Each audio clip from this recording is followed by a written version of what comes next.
हरे कृष्ण प्रभु जी।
हरे कृष्ण। हरे कृष्ण प्रभु जी।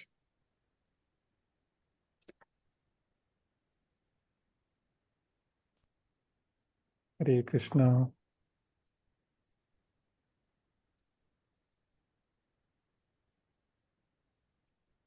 ಹರೇ ಕೃಷ್ಣ. ಎಲ್ಲರಿಗೂ ಧನ್ಯವಾದಗಳು ಇಂದಿನ ತರಗತಿಗೆ ಬಂದಿದ್ದಕ್ಕೆ. ಇಂದಿನ ತರಗತಿಯನ್ನು ಕೀರ್ತನೆಯೊಂದಿಗೆ ಪ್ರಾರಂಭ ಮಾಡೋಣ.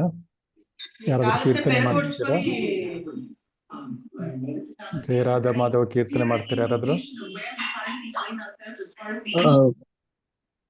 ಲಕ್ಷ್ಮೀ ಮಾತಾಜಿ ನನ್ನ ಜೊತೆ ಸೇರ್ಕೋತೀರಾ? ಇಬ್ರು ಹಾಡೋಣವಾ?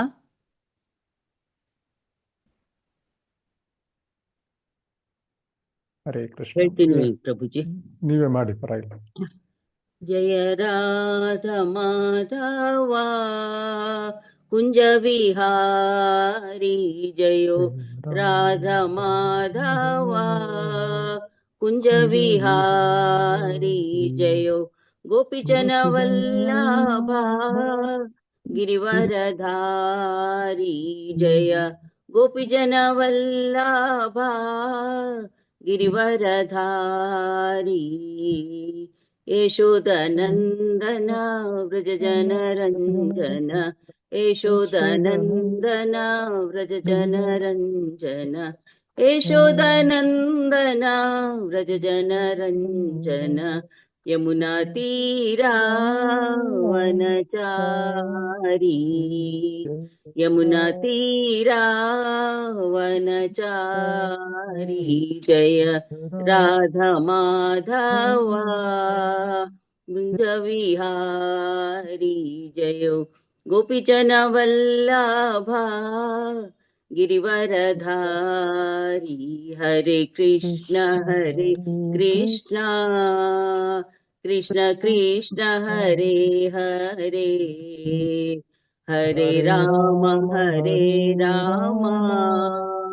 राम राम हरे हरे हरे कृष्ण कृष्ण कृष्ण हरे हरे हरे राम राम राम हरे हरे हरे कृष्ण कृष्ण कृष्ण हरे हरे हरे राम राम राम हरे हरे हरे कृष्ण कृष्ण कृष्ण हरे हरे हरे राम राम राम हरे हरे ಹರೇ हरे कृष्ण ಕೃಷ್ಣ प्रभु जी ಧನ್ಯವಾದಗಳು ಹರೇ ಕೃಷ್ಣ ಮಾತಾಜಿ ಧನ್ಯವಾದಗಳು. ಸೊ ಇಂದಿನ ತರಗತಿಯನ್ನು ನಾವು 6ನೇ ಶ್ಲೋಕದೊಂದಿಗೆ ಪ್ರಾರಂಭ ಮಾಡೋಣ. ಹೋದ ವಾರ 5ನೇ ಇದು ಮುಗ್ದಿತ್ತಲ್ವಾ? ಹೌದು ಪ್ರಭು. ಸೊ ಇವತ್ತು 6ನೇ ಶ್ಲೋಕದಿಂದ ಪ್ರಾರಂಭ ಮಾಡೋಣ.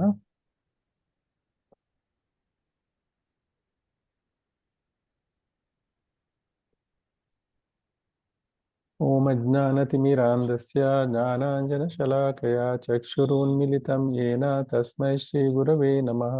ಶ್ರೀಚೈತನ್ಯಮನೋಭೀಷ್ಟಂ ಸ್ಥಾಪಿತಂ ಯೇನ ಭೂತಲೆ ಸ್ವಯಂ ರೂಪ ಕದಾ ಮಹ್ಯಂ ದದಾತಿ ಸ್ವಪದಾಂತಿಕಂ. ವಂದೇಹಂ ಶ್ರೀಗುರು ಶ್ರೀಯುತಪದಕಮಲಂ ಶ್ರೀಗುರೋನ್ ವೈಷ್ಣವಾಂಶ್ಚ ಶ್ರೀರೂಪಂ ಸಾಗ್ರಜಾತಂ ಸಗಣರಘುನಾಥಾನ್ವಿತಂ ಸಜೀವಂ सावधूतं परिजनसहितं श्रीकृष्णचैतन्यदेवं श्रीराधाकृष्णपादान् सगणललिता श्रीविशाखान्वितांश्च. हे कृष्णा करुणा सिन्धु दीनबन्धु जगत्पते गोपेश गोपिका कान्ता राधाकान्ता नमोस्तुते. सप्तकाञ्चन गौराङ्गी राधे वृन्दावनेश्वरी वृषभानुसुते देवी प्रणमामि हरिप्रिये. वाञ्छाकल्पतरुभ्यश्च कृपा सिन्धुभ्यैव च पतितानां पावनेभ्यो वैष्णवेभ्यो नमो नमः. नमः ओम विष्णुपादाय कृष्णपृष्ठाय भूतले श्रीमते भक्तिवेदान्त स्वामिनिति नामिने. नमस्ते सरस्वती देवे गौरवाणी प्रचारिणे निर्विशेष शून्यवादी पाश्चात्यदेशतारिणे. जय श्री कृष्ण चैतन्य प्रभु नित्यानंद श्री अद्वैत गदाधर श्रीवासादि गौरभक्तवृंद. हरे कृष्णा कृष्ण कृष्ण हरे हरे ಹರೇ ರಾಮ ರಾಮ ರಾಮ ಹರೇ ಹರೇ. ಹರೇ ಕೃಷ್ಣ. ಎಲ್ಲರಿಗೂ ಧನ್ಯವಾದಗಳು ನನ್ನ ತರಗತಿಗೆ ಬಂದಿದ್ದಕ್ಕಾಗಿ. ನನ್ನ ತರಗತಿಯನ್ನು ನಾವು 6ನೇ ಶ್ಲೋಕದಿಂದ ಮುಂದುವರಿಸಿಕೊಂಡು ಹೋಗೋಣ. ಸ್ಕ್ರೀನ್ ಕಾಣಿಸ್ತಾ ಇದೆಯಲ್ಲ? ಕಾಣಿಸ್ತಿದೆ ಪ್ರಭುಜಿ. ದೃಷ್ಟ್ಯೈ ಸ್ವಭಾವಜನಿತೈರ್ವಪುಶ್ಚ ದೋಷೈರ್ ನ ಪ್ರಾಕೃತತ್ವಂ ಇಹ ಭಕ್ತಜನಸ್ಯ ಪಶ್ಯೇತ್. ಗಂಗಾಂ ವಸಾಂ ನ ಖಲು ಬದ್ಬುಧ ಕಿಪೇನ ಪಂಕೈರ್ ಬ್ರಹ್ಮ ದ್ರವತ್ವಂ ಅಪಗಚ್ಚತಿ ನೀರದಮೈರ್ಹಿ. ರಿಪೀಟ್ ಮಾಡೋಣ.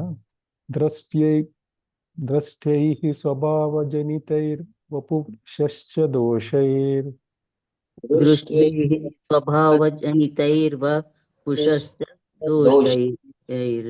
दृश्यै स्वभावजनितैर्वपुषश्च दोषैर्. दृष्टैः स्वभावजनितैर्वपुषश्च दोषैर्. न प्रकृतत्वम् इह भक्तजनस्य पश्येत्. न प्रकृतत्वम् इह भक्तजनस्य पश्येत्. न प्राकृतत्वम् इह भक्तजनस्य पश्येत्. न प्राकृतत्वम् इह भक्तजनस्य पश्येत्. गंगाम्बसां न खलु बुद्बुदपेन पङ्कैर्. गंगाम्भसां न खलु बद्बुदफेन पङ्कैः. गंगाम्बसां न खलु ಬುದ್ಬುಧೇನ ಪಂಕೈರ್ ಗಂಗಾಂ ವಸಾಂ ನ ಖಲು ಬುಧ ಪೇನ ಫೇನ ಪಂಕೈ ಬ್ರಹ್ಮ ದ್ರವತ್ವಂ ಅಪಗಚ್ಚತಿ ನೀರದಮೈರ್ಹಿ ಬ್ರಹ್ಮಾ ದ್ರವತ್ವಂ ಅಪಗಚ್ಚತಿ ನೀರಧರ್ಮೈಃ ಬ್ರಹ್ಮ ದ್ರವತ್ವಂ ಅಪಗಚ್ಚತಿ ನೀರದಮೈರ್ಹಿ ಬ್ರಹ್ಮಾ ದ್ರವತ್ವಂ ಅಪಗಚ್ಚತಿ ನೀರಧರ್ಮೈಃ ದಮೈರ್ಹಿ ದೃಷ್ಟ್ಯೇ ಸ್ವಭಾವಜನಿತೈರ್ವಪುಷಶ್ಚ ದೋಷೈರ್ ನ ದೃಷ್ಟೇ ಪ್ರಾಕೃತತ್ವಂ ಇಹ ಭಕ್ತಜನಸ್ಯ ಪಶ್ಯೇತ್ ದೃಷ್ಟೇಃ ಸ್ವಭಾವಜನಿತೈರ್ವಪುಷಶ್ಚ ದೋಷೈರ್ ಪ್ರಾಕೃತತ್ವಮಿಹ ಭಕ್ತಜನಸ್ಯ ಪಶ್ಯೇತ್ ಗಂಗಾಂಬಸಾಂ ನ ಖಲು ಬುದ್ಬುಧೇನ ಪಂಕೈರ್ ಬ್ರಹ್ಮ ದ್ರವತ್ವಂ ಅಪಗಚ್ಚತಿ ನೀರದಮೈರ್ಹಿ ಗಂಗಾಂಬಸಾಂ ನ ಖಲು ಬುದ್ಬುಧೇನ ಪಂಕೈ ಬ್ರಹ್ಮ ದ್ರವತ್ವಂ ಅಪಚ್ಚತಿ ನೀರಧರ್ಮೈಃ ದೃಷ್ಟ್ಯೈಃ ಸಾಮಾನ್ಯ ದೃಷ್ಟಿಯಿಂದ ಕಂಡುಬರುವ ದೃಷ್ಟೈಃ ಸಾಮಾನ್ಯ ದೃಷ್ಟಿಯಿಂದ ಕಂಡುಬರುವ ಸ್ವಭಾವಜನಿತೈ ಒಬ್ಬರ ಸ್ವಭಾವದಿಂದ ಹುಟ್ಟಿದ ಸ್ವಭಾವಜನಿತೈ ಒಬ್ಬರ ಸ್ವಭಾವದಿಂದ ಹುಟ್ಟಿದ ಉದಾಹರಣೆಗೆ ಕೆಟ್ಟ ಉಚ್ಚಾರಣೆ ಅಥವಾ ಹಿನ್ನೆಲೆ ಉದಾಹರಣೆ ಕೆಟ್ಟ ಉಚ್ಚಾರಣೆ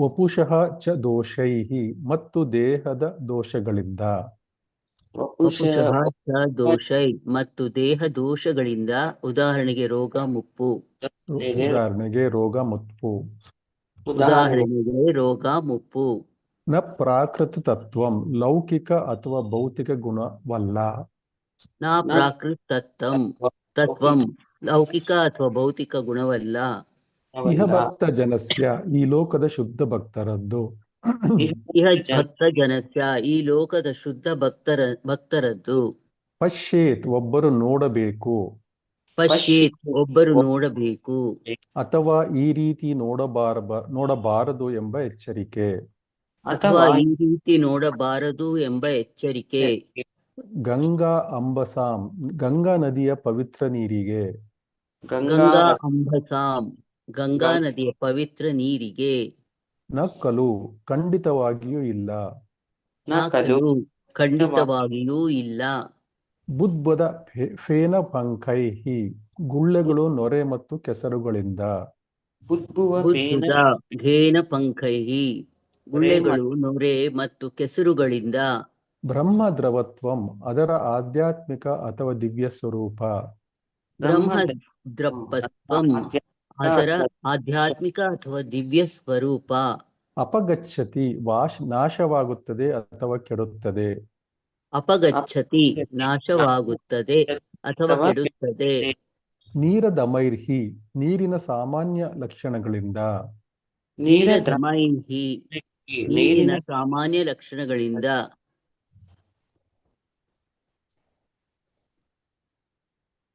ಇದು ಭಾವಾರ್ಥ ಮತ್ತು ಅರ್ಥವನ್ನು ಓದೋಣ ಇವಾಗ.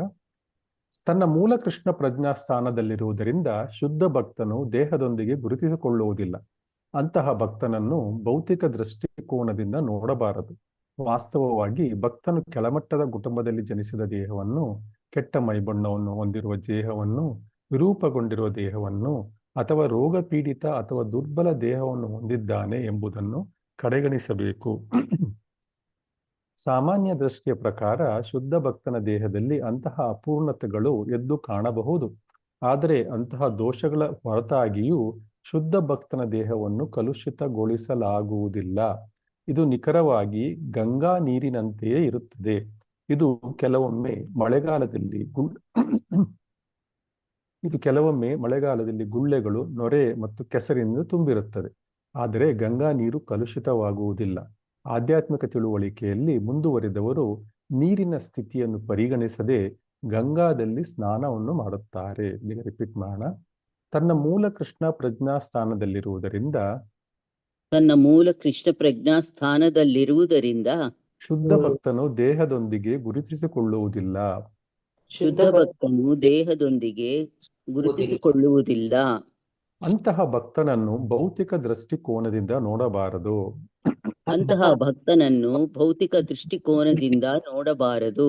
ವಾಸ್ತವವಾಗಿ ಭಕ್ತನು ಕೆಳಮಟ್ಟದ ಕುಟುಂಬದಲ್ಲಿ ಜನಿಸಿದ ದೇಹವನ್ನು ವಾಸ್ತವವಾಗಿ ಭಕ್ತನು ಕೆಳಮಟ್ಟದ ಕುಟುಂಬದಲ್ಲಿ ಜನಿಸಿದ ದೇಹವನ್ನು, ಕೆಟ್ಟ ಮೈಬಣ್ಣವನ್ನು ಹೊಂದಿರುವ ದೇಹವನ್ನು, ಮೈ ಬಣ್ಣವನ್ನು ಹೊಂದಿರುವ ದೇಹವನ್ನು, ವಿರೂಪ ದೇಹವನ್ನು ಅಥವಾ ರೋಗಪೀಡಿತ ವಿರೂಪಗೊಂಡ ದೇಹವನ್ನು ಅಥವಾ ರೋಗಪೀಡಿತ ಅಥವಾ ದುರ್ಲಭ ದೇಹವನ್ನು ಹೊಂದಿದ್ದಾನೆ ಎಂಬುದನ್ನು ಕಡೆಗಣಿಸಬೇಕು.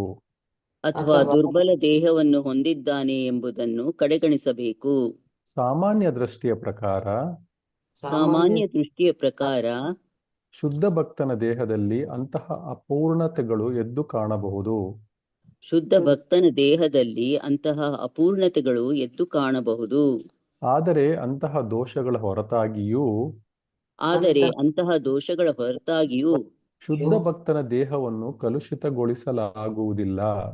ಶುದ್ಧ ಭಕ್ತನ ದೇಹವನ್ನು ಕಲುಷಿತಗೊಳಿಸಲಾಗುವುದಿಲ್ಲ. ಅದು ನಿಖರವಾಗಿ ಗಂಗಾ ನೀರಿನಂತೆಯೇ ಇರುತ್ತದೆ. ಇದು ಕೆಲವೊಮ್ಮೆ ಮಳೆಗಾಲದಲ್ಲಿ ಗುಳ್ಳೆಗಳು, ನೊರೆ ಮತ್ತು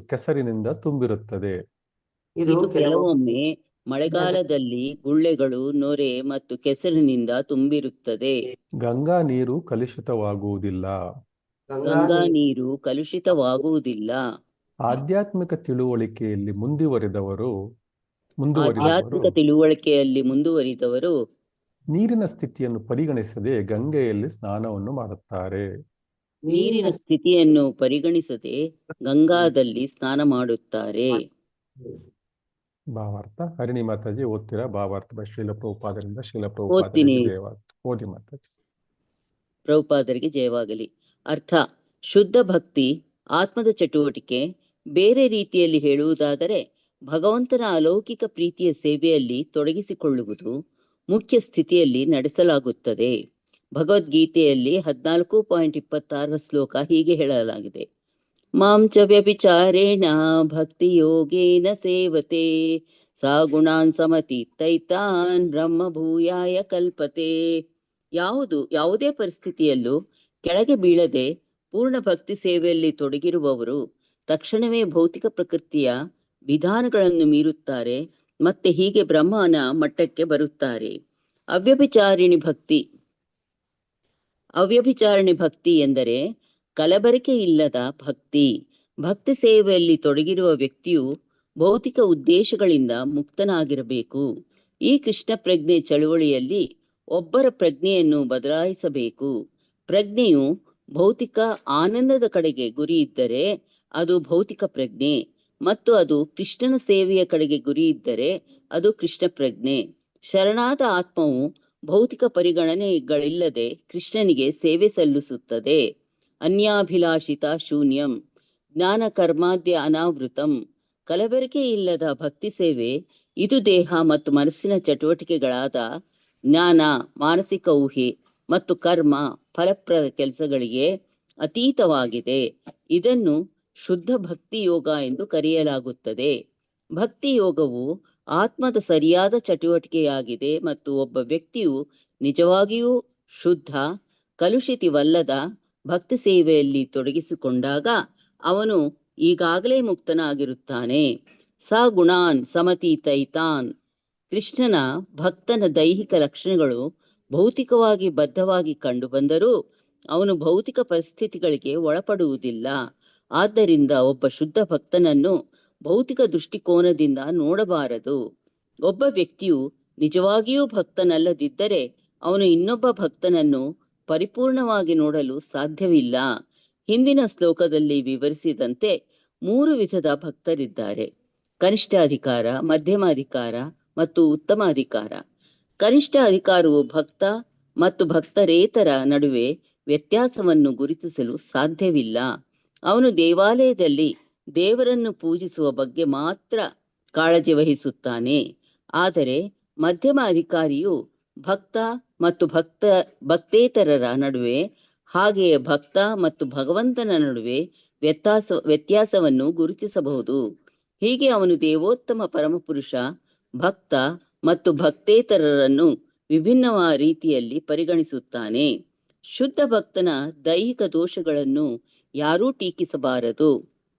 ಅಂತಹ ದೋಷಗಳಿದ್ದರೆ ಅವುಗಳನ್ನು ನಿರ್ಲಕ್ಷಿಸಬೇಕು. ಗಣನೆಗೆ ತೆಗೆದುಕೊಳ್ಳಬೇಕಾದದ್ದನ್ನು ಆಧ್ಯಾತ್ಮಿಕ ಗುರುವಿನ ಮುಖ್ಯ ಕೆಲಸ. ಅದು ಭಕ್ತಿ ಸೇವೆ, ಪರಮಾತ್ಮನಿಗೆ ಶುದ್ಧ ಸೇವೆ. ಭಗವದ್ಗೀತೆಯಲ್ಲಿ 9.30 ಹೇಳಿದಂತೆ, ಅಪಿ ಸದುರಾಚಾರೋ ಭಜತೆ ಮಾಮನನ್ಯಭಾಕ್ ಸಾಧುರ್ಯೇವ ಮಂತವ್ಯಃ ಸಮ್ಯಗ್ ವ್ಯವಸ್ಥಿತೋ ಹಿ ಸಹ. ಒಬ್ಬ ಭಕ್ತನು ಕೆಲವೊಮ್ಮೆ ಅಸಹ್ಯಕರ ಚಟುವಟಿಕೆಗಳಲ್ಲಿ ತೊಡಗಿಕೊಂಡಂತೆ ಕಂಡುಬಂದರೂ ಅವನನ್ನು ಸಾಧು, ಸಂತ ಎಂದು ಪರಿಗಣಿಸಬೇಕು. ಏಕೆಂದರೆ ಅವನ ನಿಜವಾದ ಗುರುತು ಭಗವಂತನ ಪ್ರೀತಿಯ ಸೇವೆಯಲ್ಲಿ ತೊಡಗಿರುವವನಾಗಿರುತ್ತದೆ. ಬೇರೆ ರೀತಿಯಲ್ಲಿ ಹೇಳುವುದಾದರೆ ಅವನನ್ನು ಸಾಮಾನ್ಯ ಮನುಷ್ಯನೆಂದು ಪರಿಗಣಿಸಬಾರದು. ಹರೇ ಕೃಷ್ಣ ಮಾತಾಜಿ, ಧನ್ಯವಾದ. ಪ್ರಭುಜಿ, ಹರೇ ಕೃಷ್ಣ, ಧನ್ಯವಾದಗಳು. ಲಕ್ಷ್ಮೀ ದೇವಿ ಮಾತಾಜಿ ಓದ್ತೀರಾ? ಹರೇ ಕೃಷ್ಣ ಪ್ರಭುಜಿ, ಹರೇ ಕೃಷ್ಣ. ಓದಿ ಮಾತಾಜಿ. ಓದ್ತೇನೆ ಪ್ರಭುಜಿ. ಒಬ್ಬ ಶುದ್ಧ ಭಕ್ತನು ಬ್ರಾಹ್ಮಣ ಅಥವಾ ಗೋಸ್ವಾಮಿ ಕುಟುಂಬದಲ್ಲಿ ಜನಿಸದಿದ್ದರೂ ಅವನು ಭಗವಂತನ ಸೇವೆಯಲ್ಲಿ ತೊಡಗಿದ್ದರೆ ಅವನನ್ನು ನಿರ್ಲಕ್ಷಿಸಬಾರದು. ವಾಸ್ತವವಾಗಿ ಭೌತಿಕ ಪರಿಗಣನೆಗಳು ಜಾತಿ ಅಥವಾ ಆನುವಂಶಿಕತೆಯ ಆಧಾರದ ಮೇಲೆ ಗೋಸ್ವಾಮಿಗಳ ಕುಟುಂಬ ಇರಲು ಸಾಧ್ಯವಿಲ್ಲ. ಗೋಸ್ವಾಮಿ ಬಿರುದು ವಾಸ್ತವವಾಗಿ ಶುದ್ಧ ಭಕ್ತರ ಏಕಸ್ವಾಮ್ಯವಾಗಿದೆ. ಹೀಗಾಗಿ ನಾವು ರೂಪ ಗೋಸ್ವಾಮಿ ಮತ್ತು ಸನಾತನ ಗೋಸ್ವಾಮಿ ನೇತೃತ್ವದ 6 ಗೋಸ್ವಾಮಿಗಳ ಬಗ್ಗೆ ಮಾತನಾಡುತ್ತೇವೆ. ರೂಪ ಗೋಸ್ವಾಮಿ ಮತ್ತು ಸನಾತನ ಗೋಸ್ವಾಮಿ ಪ್ರಾಯೋಗಿಕವಾಗಿ ಮಹಾಮದಿಯರಾದರು ಮತ್ತು ಆದ್ದರಿಂದ ಅವರ ಹೆಸರುಗಳನ್ನು ದಬೀರ್ ಖಾಸಾ ಮತ್ತು ಸಾಕಾರ ಮಲ್ಲಿಕಾ ಎಂದು ಬದಲಾಯಿಸಿಕೊಂಡರು. ಆದರೆ ಶ್ರೀ ಚೈತನ್ಯ ಮಹಾಪ್ರಭುಗಳು ಸ್ವತಃ ಅವರನ್ನು ಗೋಸ್ವಾಮಿಗಳನ್ನಾಗಿ ಮಾಡಿದರು. ಆದ್ದರಿಂದ ಗೋಸ್ವಾಮಿ ಬಿರುದು ಆನುವಂಶಿಕವಲ್ಲ. ಗೋಸ್ವಾಮಿ ಎಂಬ ಪದವು ತನ್ನ ಇಂದ್ರಿಯಗಳನ್ನು ನಿಯಂತ್ರಿಸಬಲ್ಲ, ಇಂದ್ರಿಯಗಳ ಒಡೆಯನಾದ ವ್ಯಕ್ತಿಯನ್ನು ಸೂಚಿಸುತ್ತದೆ. ಭಕ್ತನು ಇಂದ್ರಿಯಗಳಿಂದ ನಿಯಂತ್ರಿಸಲ್ಪಡುವುದಿಲ್ಲ, ಆದರೆ ಇಂದ್ರಿಯಗಳ ನಿಯಂತ್ರಕನಾಗಿರುತ್ತಾನೆ. ಆದ್ದರಿಂದ ಅವನು ಗೋಸ್ವಾಮಿ ಕುಟುಂಬದಲ್ಲಿ ಜನಿಸದಿದ್ದರೂ ಸಹ ಅವನನ್ನು ಸ್ವಾಮಿ ಅಥವಾ ಗೋಸ್ವಾಮಿ ಎಂದು ಕರೆಯಬೇಕು. ಈ ಸೂತ್ರದ ಪ್ರಕಾರ ಶ್ರೀ ನಿತ್ಯಾನಂದ ಪ್ರಭು ಮತ್ತು ಶ್ರೀ ಅದ್ವೈತ ಪ್ರಭುಗಳ ವಂಶಸ್ಥರಾದ ಗೋಸ್ವಾಮಿಗಳು ಖಂಡಿತವಾಗಿಯೂ ಭಕ್ತರು, ಆದರೆ ಇತರ ಕುಟುಂಬಗಳಿಂದ ಬರುವ ಭಕ್ತರ ವಿರುದ್ಧ ತಾರತಮ್ಯ ಮಾಡಬಾರದು. ವಾಸ್ತವವಾಗಿ ಭಕ್ತರು ಹಿಂದಿನ ಆಚಾರ್ಯರ ಕುಟುಂಬದಿಂದ ಬಂದಿರಲಿ ಅಥವಾ ಸಾಮಾನ್ಯ ಕುಟುಂಬದಿಂದ ಬಂದಿರಲಿ, ಅವರನ್ನು ಸಮಾನ ನಡೆಸಬೇಕು. ಒಬ್ಬ ಅಮೆರಿಕನ್ ಗೋಸ್ವಾಮಿ ಇದ್ದಾನೆ ಎಂದು ಭಾವಿಸಬಾರದು ಮತ್ತು ಅವನ ವಿರುದ್ಧ ತಾರತಮ್ಯ ಮಾಡಬಾರದು. ಇಲ್ಲಿ ಒಬ್ಬ ನಿತ್ಯಾನಂದ ವಂಶ ಗೋಸ್ವಾಮಿ ಇದ್ದಾನೆ ಎಂದು ಯಾರೂ ಭಾವಿಸಬಾರದು. ಕೃಷ್ಣ ಪ್ರಜ್ಞೆ ಚಳವಳಿಯ ಅಮೆರಿಕನ್ ವೈಷ್ಣವರಿಗೆ ಗೋಸ್ವಾಮಿ ಎಂಬ ಬಿರುದನ್ನು ನೀಡುವುದರ ವಿರುದ್ಧ ಪ್ರತಿಭಟನೆಯ ಪ್ರವಾಹವಿದೆ. ಕೆಲವೊಮ್ಮೆ ಜನರು ಅಮೆರಿಕನ್ ಭಕ್ತರಿಗೆ ಅವರ ಸನ್ಯಾಸ ಅಥವಾ ಗೋಸ್ವಾಮಿ ಎಂಬ ಬಿರುದು ನಿಜವಾದದ್ದಲ್ಲ ಎಂದು ಸ್ಪಷ್ಟವಾಗಿ ಹೇಳುತ್ತಾರೆ. ಆದರೆ ಈ ಶ್ಲೋಕದಲ್ಲಿ ಶ್ರೀಲ ರೂಪ ಗೋಸ್ವಾಮಿ ಅವರ ಹೇಳಿಕೆಗಳ ಪ್ರಕಾರ ಒಬ್ಬ ಅಮೆರಿಕನ್ ಗೋಸ್ವಾಮಿ ಮತ್ತು ಆಚಾರ್ಯರ ಕುಟುಂಬದಲ್ಲಿನ ಗೋಸ್ವಾಮಿ ಬೇರೆ ಬೇರೆಯಲ್ಲ. ಮತ್ತೊಂದೆಡೆ ಗೋಸ್ವಾಮಿ ಎಂಬ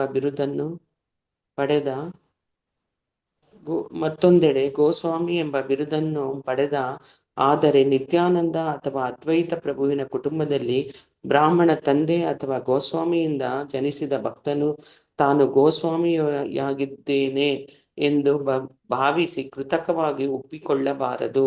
ಅವನು ಭೌತಿಕವಾಗಿ ಉಬ್ಬಿಕೊಂಡ ತಕ್ಷಣ ಅವನು ಕೆಳಗೆ ಬೀಳುತ್ತಾನೆ ಎಂಬುದನ್ನು ಅವನು ಯಾವಾಗಲೂ ನೆನಪಿನಲ್ಲಿಡಬೇಕು. ಈ ಕೃಷ್ಣ ಪ್ರಜ್ಞೆ ಚಳವಳಿಯು ಅತೀಂದ್ರಿಯ ವಿಜ್ಞಾನವಾಗಿದೆ ಮತ್ತು ಅಸೂಯೆಗೆ ಅವಕಾಶವಿಲ್ಲ. ಈ ಚಳವಳಿ ಎಲ್ಲ ಅಸೂಯೆಗಳಿಂದ ಸಂಪೂರ್ಣವಾಗಿ ಮುಕ್ತರಾದ ಪರಮಹಂಸರಿಗಾಗಿ ಉದ್ದೇಶಿಸಲಾಗಿದೆ. ಪರಮಂ ನಿರ್ಮತ್ಸರಣಂ.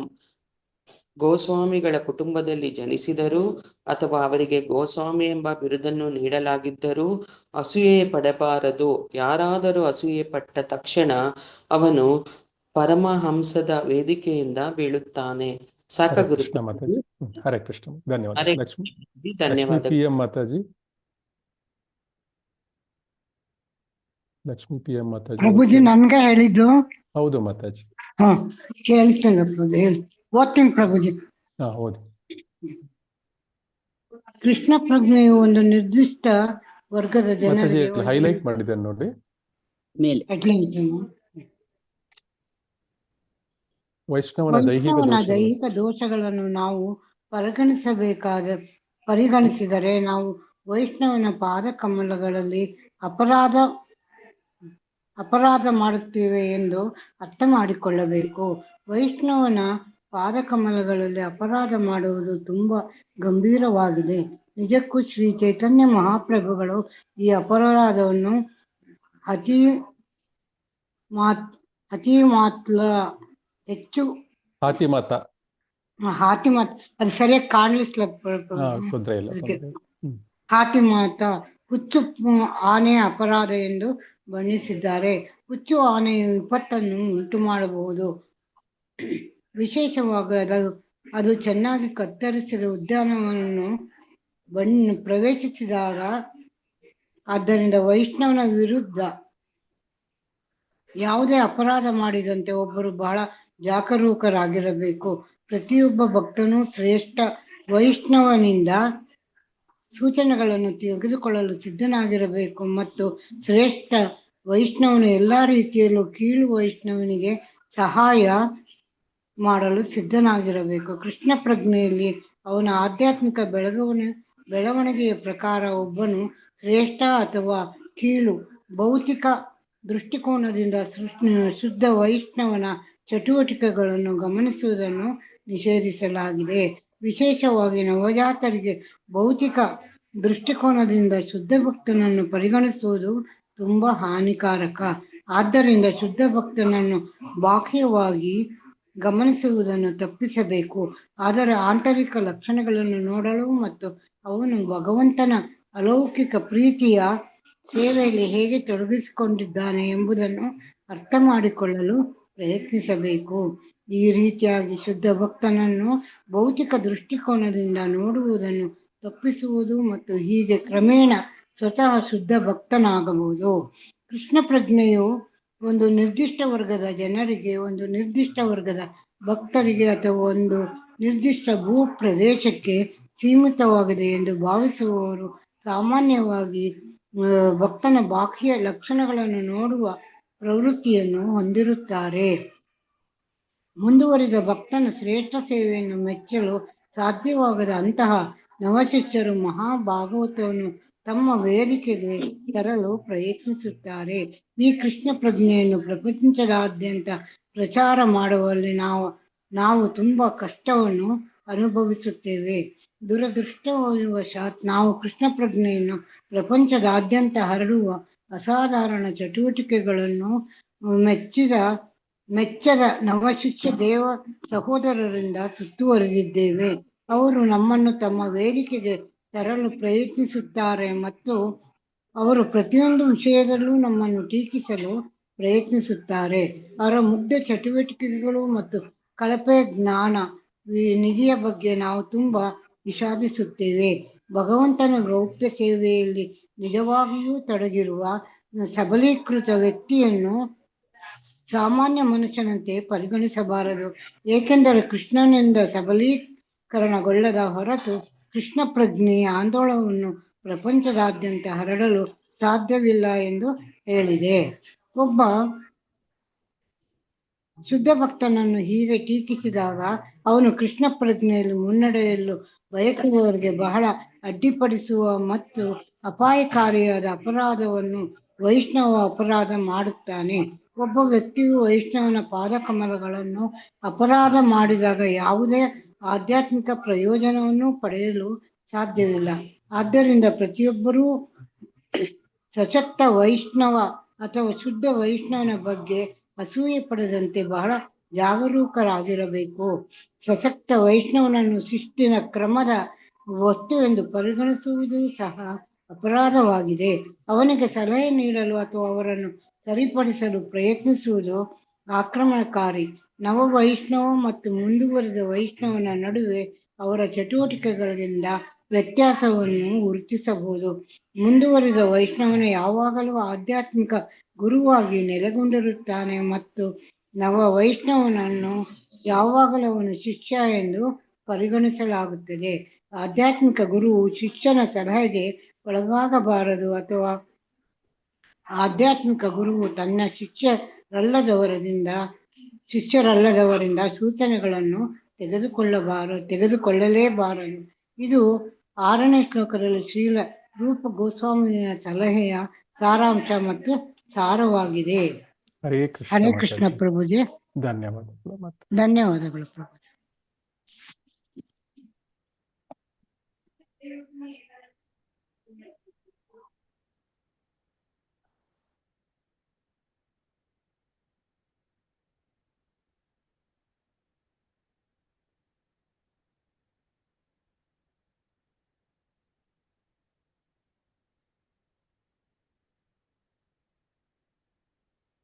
ಹರೇ ಕೃಷ್ಣ. ಅಲ್ಲಿ ರೂಪ ಗೋಸ್ವಾಮಿ ಅವರು ಏನು ಹೇಳ್ತಾ ಇದ್ದಾರೆ, ನಾವು ಭಕ್ತರನ್ನು ಯಾವ ದೃಷ್ಟಿಯಿಂದ ನೋಡಬೇಕು ಎಂಬುದನ್ನು ಶ್ರೀಲ ರೂಪ ಗೋಸ್ವಾಮಿಯವರು ಈ ಶ್ಲೋಕದಲ್ಲಿ ವಿವರಿಸಿದ್ದಾರೆ. ನಮ್ಮ ಹಿಂದಿನ ಚರ್ಚೆಯಲ್ಲಿ ಅಂದ್ರೆ 5ನೇ 4ನೇ ಶ್ಲೋಕದಲ್ಲೆಲ್ಲ ನೋಡಿದ್ವಿ ಬಾಹ್ಯ ಲಕ್ಷಣಗಳು ಹೇಗಿರುತ್ತವೆ ಭಕ್ತರದ್ದು ಮತ್ತು ಅವರ ನಡವಳಿಕೆ ಹೇಗಿರುತ್ತೆ ಅನ್ನೋದರ ಬಗ್ಗೆ ನಾವು ನೋಡಿದ್ವಿ. ಸೊ ಇಲ್ಲಿ ಈ ಶ್ಲೋಕದಲ್ಲಿ ಹೇಳ್ತಾ ಇದ್ರೆ ನಾವು ಆ ಭಕ್ತರನ್ನು ಯಾವ ದೃಷ್ಟಿಯಿಂದ ನೋಡಬೇಕು ಎನ್ನುವುದರ ಬಗ್ಗೆ, ಅವರ ಸ್ವಭಾವವನ್ನು ನೋಡಿದ್ವಿ. ಅವ್ರ ಸ್ವಭಾವವನ್ನು ನಾವು ಯಾವ ರೀತಿಯಾಗಿ ನಾವು ಅವರನ್ನು ನೋಡಬೇಕು ಅನ್ನುವ ಒಂದು ಇದನ್ನು ಈ ಶ್ಲೋಕದಲ್ಲಿ ರೂಪ ಗೋಸ್ವಾಮಿಯವರು ಕೊಟ್ಟಿದ್ದಾರೆ.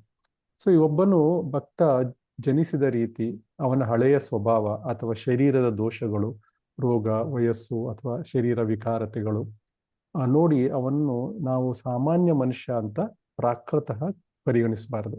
ಹೇಗೆ ಗಂಗಾ ನದಿಯ ನೀರಿನಲ್ಲಿ ಗುಳ್ಳೆಗಳು ಬರ್ತಾ ಇರ್ತವೆ ಹೋಗ್ತಾ ಇರ್ತವೆ, ನೊರೆ ಕೆಸರು ಇದ್ರೂ ಕೂಡ ಆ ನೀರು ತನ್ನ ಆಧ್ಯಾತ್ಮಿಕ ಪವಿತ್ರತೆಯನ್ನು ಎಂದಿಗೂ ಕಳೆದುಕೊಳ್ಳುವುದಿಲ್ಲ. ಅದೇ ರೀತಿ ಶುದ್ಧ ಭಕ್ತನು ಯಾವಾಗಲೂ ದಿವ್ಯವಾಗಿರ್ತಾನೆ. ಸೊ ಬಾಹ್ಯ ಲಕ್ಷಣಗಳಿಂದ ನಾವು ಅವರನ್ನು ಇದು ಮಾಡಬಾರ್ದು, ಜಡ್ಜ್ಮೆಂಟ್ ಕೊಡಬಾರ್ದು. ಸೊ ನಾವು ಹಿಂದೆ ಈ ಕೆಲವು ಶ್ಲೋಕಗಳಲ್ಲಿ ಬಿದಿರಿನ ಕಾಡಿನ ಬೆಂಕಿ ಬಗ್ಗೆ ನಾವು ಮಾತಾಡಿದ್ವಿ. ಸೊ ಇಲ್ಲಿ ಅದೇ ರೀತಿ ಮಳೆಗಾಲದಲ್ಲಿ ಗಂಗಾ ನದಿಯಲ್ಲಿ ಕೆಸರು ಅಥವಾ ನೊರೆ ಕಾಣಿಸ್ಬೋದು. ಆದ್ರೆ ಒಬ್ಬ ಬುದ್ಧಿವಂತ ವ್ಯಕ್ತಿ ಏನ್ ಮಾಡ್ತಾನೆ, ಕೆಸರನ್ನು ನೋಡಿ ಗಂಗೆ ಅಪವಿತ್ರವಾಯ್ತು ಅಂತ ಸ್ನಾನ ಮಾಡೋದನ್ನ ನಿಲ್ಲಿಸೋದಿಲ್ಲ. ಅವನು ಹೋಗಿ ಅದರಲ್ಲಿ ಗಂಗೆಯ ಸ್ನಾನ ಮಾಡ್ತಾನೆ. ಯಾಕಂದ್ರೆ ಗಂಗೆಯ ಪವಿತ್ರತೆ ಮತ್ತು ಪವಿತ್ರತೆ ಏನಿದೆ ಅದರ ಆಧ್ಯಾತ್ಮಿಕ ಗುಣದಲ್ಲಿದೆ.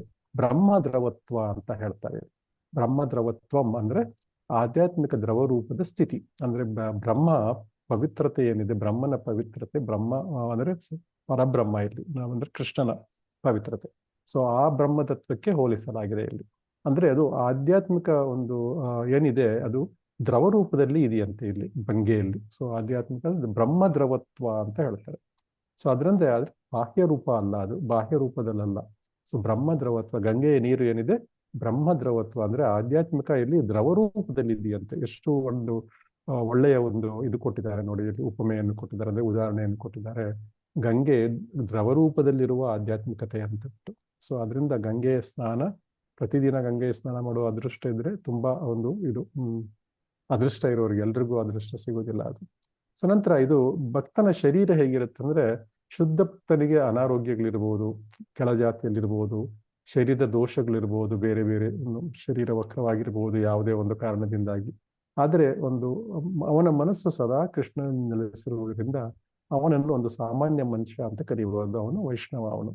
ಸೊ ಅದರಿಂದ ಅನ್ವಯ ಇಲ್ಲಿ ಇದೆ. ಭಕ್ತನ ಹೃದಯದಲ್ಲಿರುವ ಕೃಷ್ಣನ ಭಕ್ತಿಯನ್ನು ಗುರುತಿಸುವುದು ನಾವು ಮಾಡಬೇಕಾಗಿರೋ ಕೆಲಸ.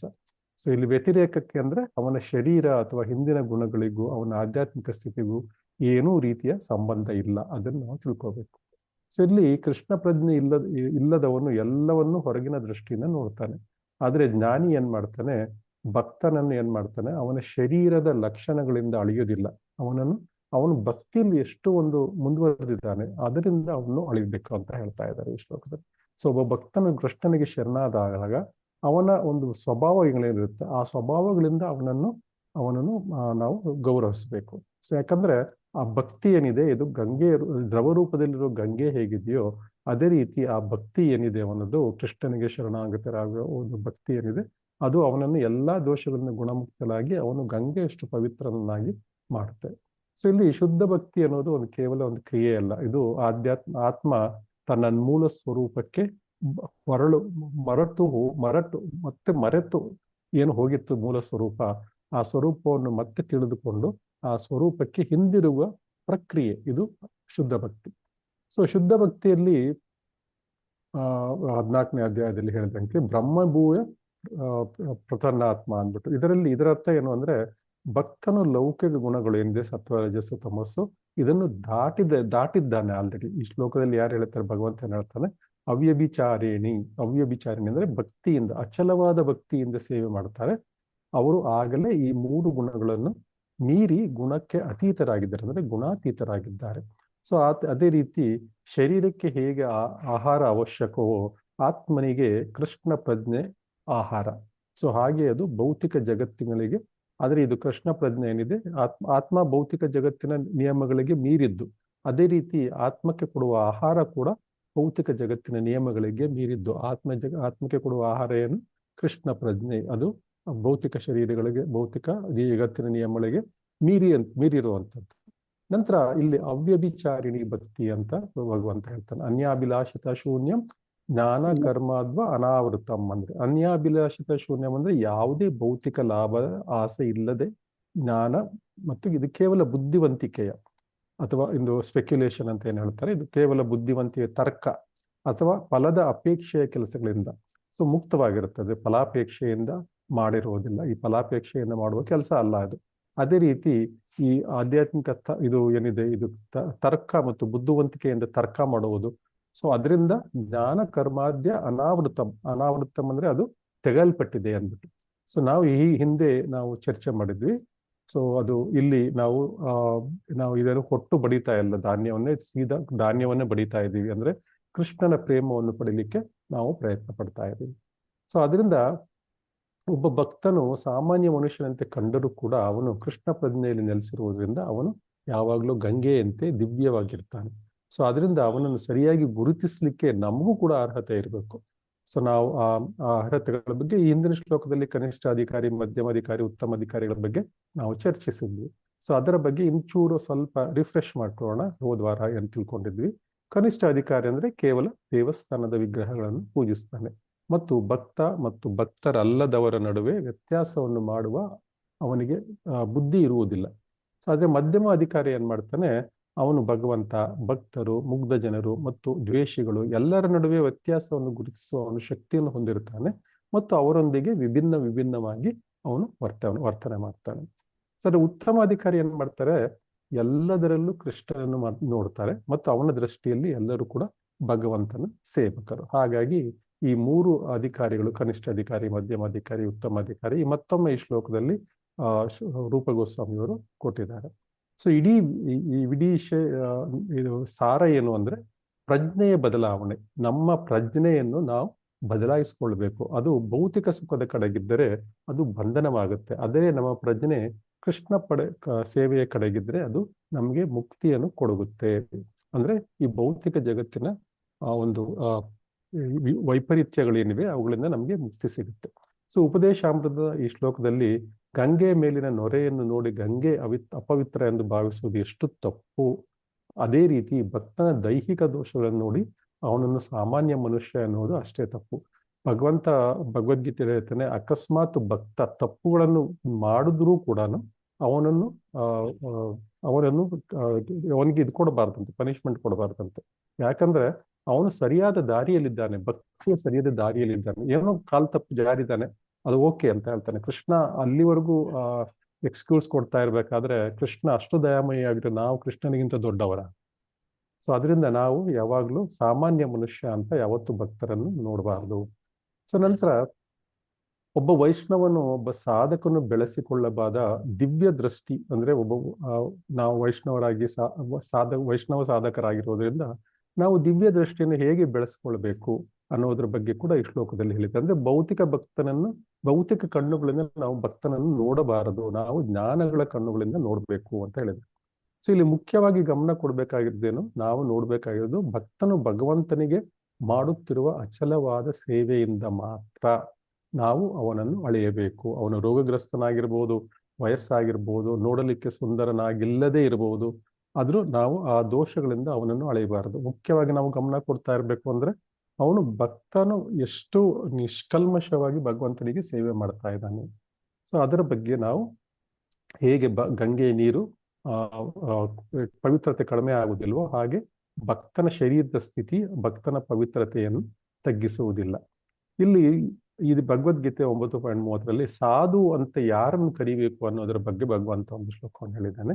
ಅಪಿಚೇತ ಸುದುರಾಚಾರೋ ಭಜತೆ ಮಾಂ ಅನ್ಯ ಭಕ್. ಅಂದ್ರೆ ಒಬ್ಬ ಭಕ್ತ ಇದ್ದಾನೆ, ಅನಿವಾರ್ಯವಾಗಿ ಅಥವಾ ಅಚಾತುರ್ಯದಿಂದ ಏನಾದ್ರು ತಪ್ಪು ಮಾಡಿದ್ರು ಸಹ ಅವನನ್ನು ಸಾಧು ಅಂತಾನೆ ಪರಿಗಣಿಸಬೇಕು. ಯಾಕಂದ್ರೆ ಅವನ ಪ್ರಜ್ಞೆ ಏನಿದೆ ಸಂಪೂರ್ಣವಾಗಿ ಕೃಷ್ಣನ ಪಾದ ಕಮಲಗಳಲ್ಲಿ ನೆಲೆಸಿದೆ. ಅದರಿಂದ ಅವನು ಸ್ವಲ್ಪ ಅಚಾತುರ್ಯದಿಂದ ಸ್ವಲ್ಪ ತಪ್ಪು ಮಾಡಿದ್ರು ಕೂಡ, ಯಾಕಂದ್ರೆ ತಪ್ಪು ಮಾಡುವುದು ಮನುಷ್ಯನ ಸಹಜ ಗುಣ.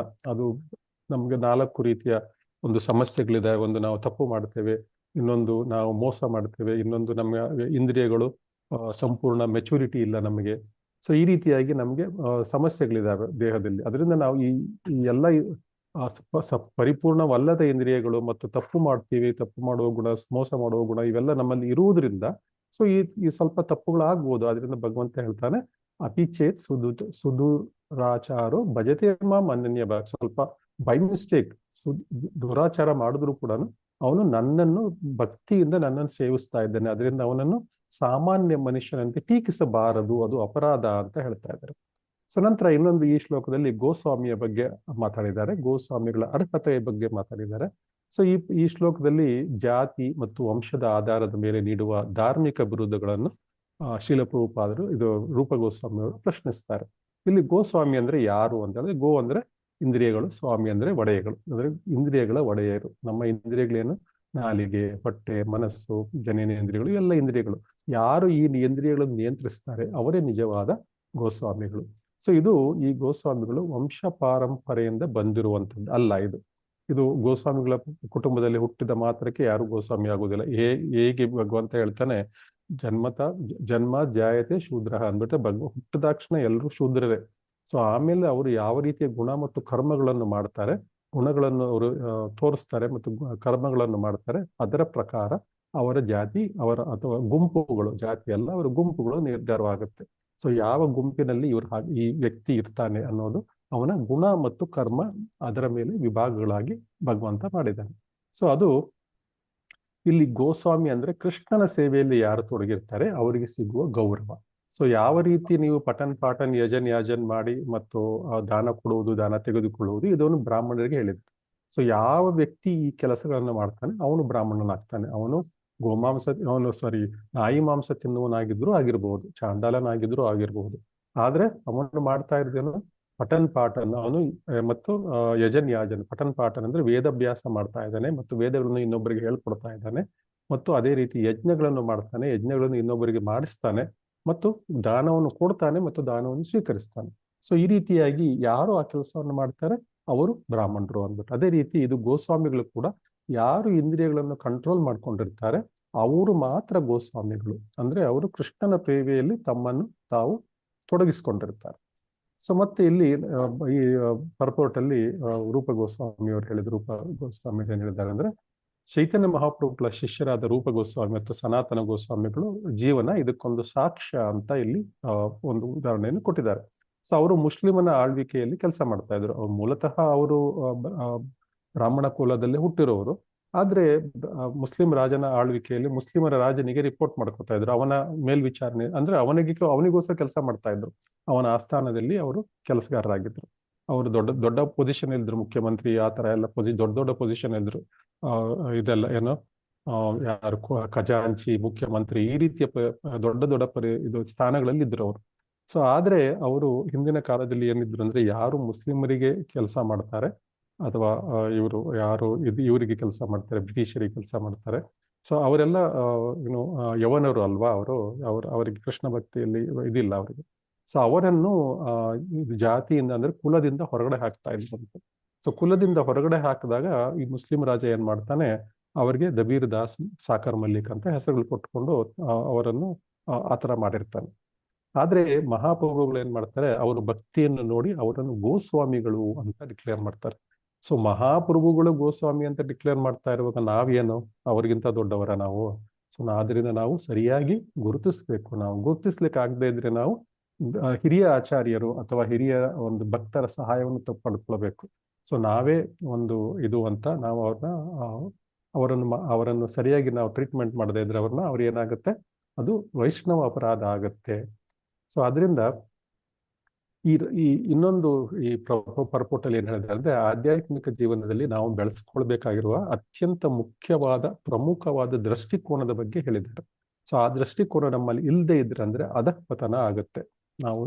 ನಾವು ಪತನ ಆಗ್ಲಿಕ್ಕೆ ಸಾಧ್ಯತೆ ಇದೆ. ಸೊ ಅಂದ್ರೆ ಇಲ್ಲಿ ಇದು ಆಧ್ಯಾತ್ಮಿಕ ವಿಜ್ಞಾನ, ಇದು ಅತೀಂದ್ರಿಯ ವಿಜ್ಞಾನ, ಇದು ಸಾಮಾನ್ಯ ವಿಜ್ಞಾನ ಅಲ್ಲ, ಇದು ಅತೀಂದ್ರಿಯ ವಿಜ್ಞಾನ. ಮತ್ತು ಇಲ್ಲಿ ವಂಶ ಮತ್ತು ಭಕ್ತಿಯ ಸಮಾನತೆ, ಶ್ರೀ ನಿತ್ಯಾನಂದ ಪ್ರಭು ಅಥವಾ ಅದ್ವೈತ ಪ್ರಭುಗಳ ವಂಶದಲ್ಲಿ ಹುಟ್ಟಿದವರು ಮಾತ್ರ ಗೌರವಾನ್ವಿತರು ಅಂತಲ್ಲ, ಆದರೆ ಅವರ ವಂಶದವರಲ್ಲದವರು ಕೂಡ ಭಕ್ತರನ್ನು ಮಾಡಿದ್ದಾರೆ. ಉದಾಹರಣೆಗೆ ಅಮೆರಿಕನ್ ಭಕ್ತರು, ಅವರನ್ನು ಕೀಳಾಗಿ ಕಾಣಬಾರದು. ಇಲ್ಲೊಬ್ಬ ಅಮೆರಿಕನ್ ಭಕ್ತ ಇದ್ದಾನೆ ಅಥವಾ ಅದರೆಲ್ಲ ಮಾಡಬಾರ್ದು, ಎಲ್ಲರೂ ಕೂಡ ಕೃಷ್ಣನ ಭಕ್ತರು.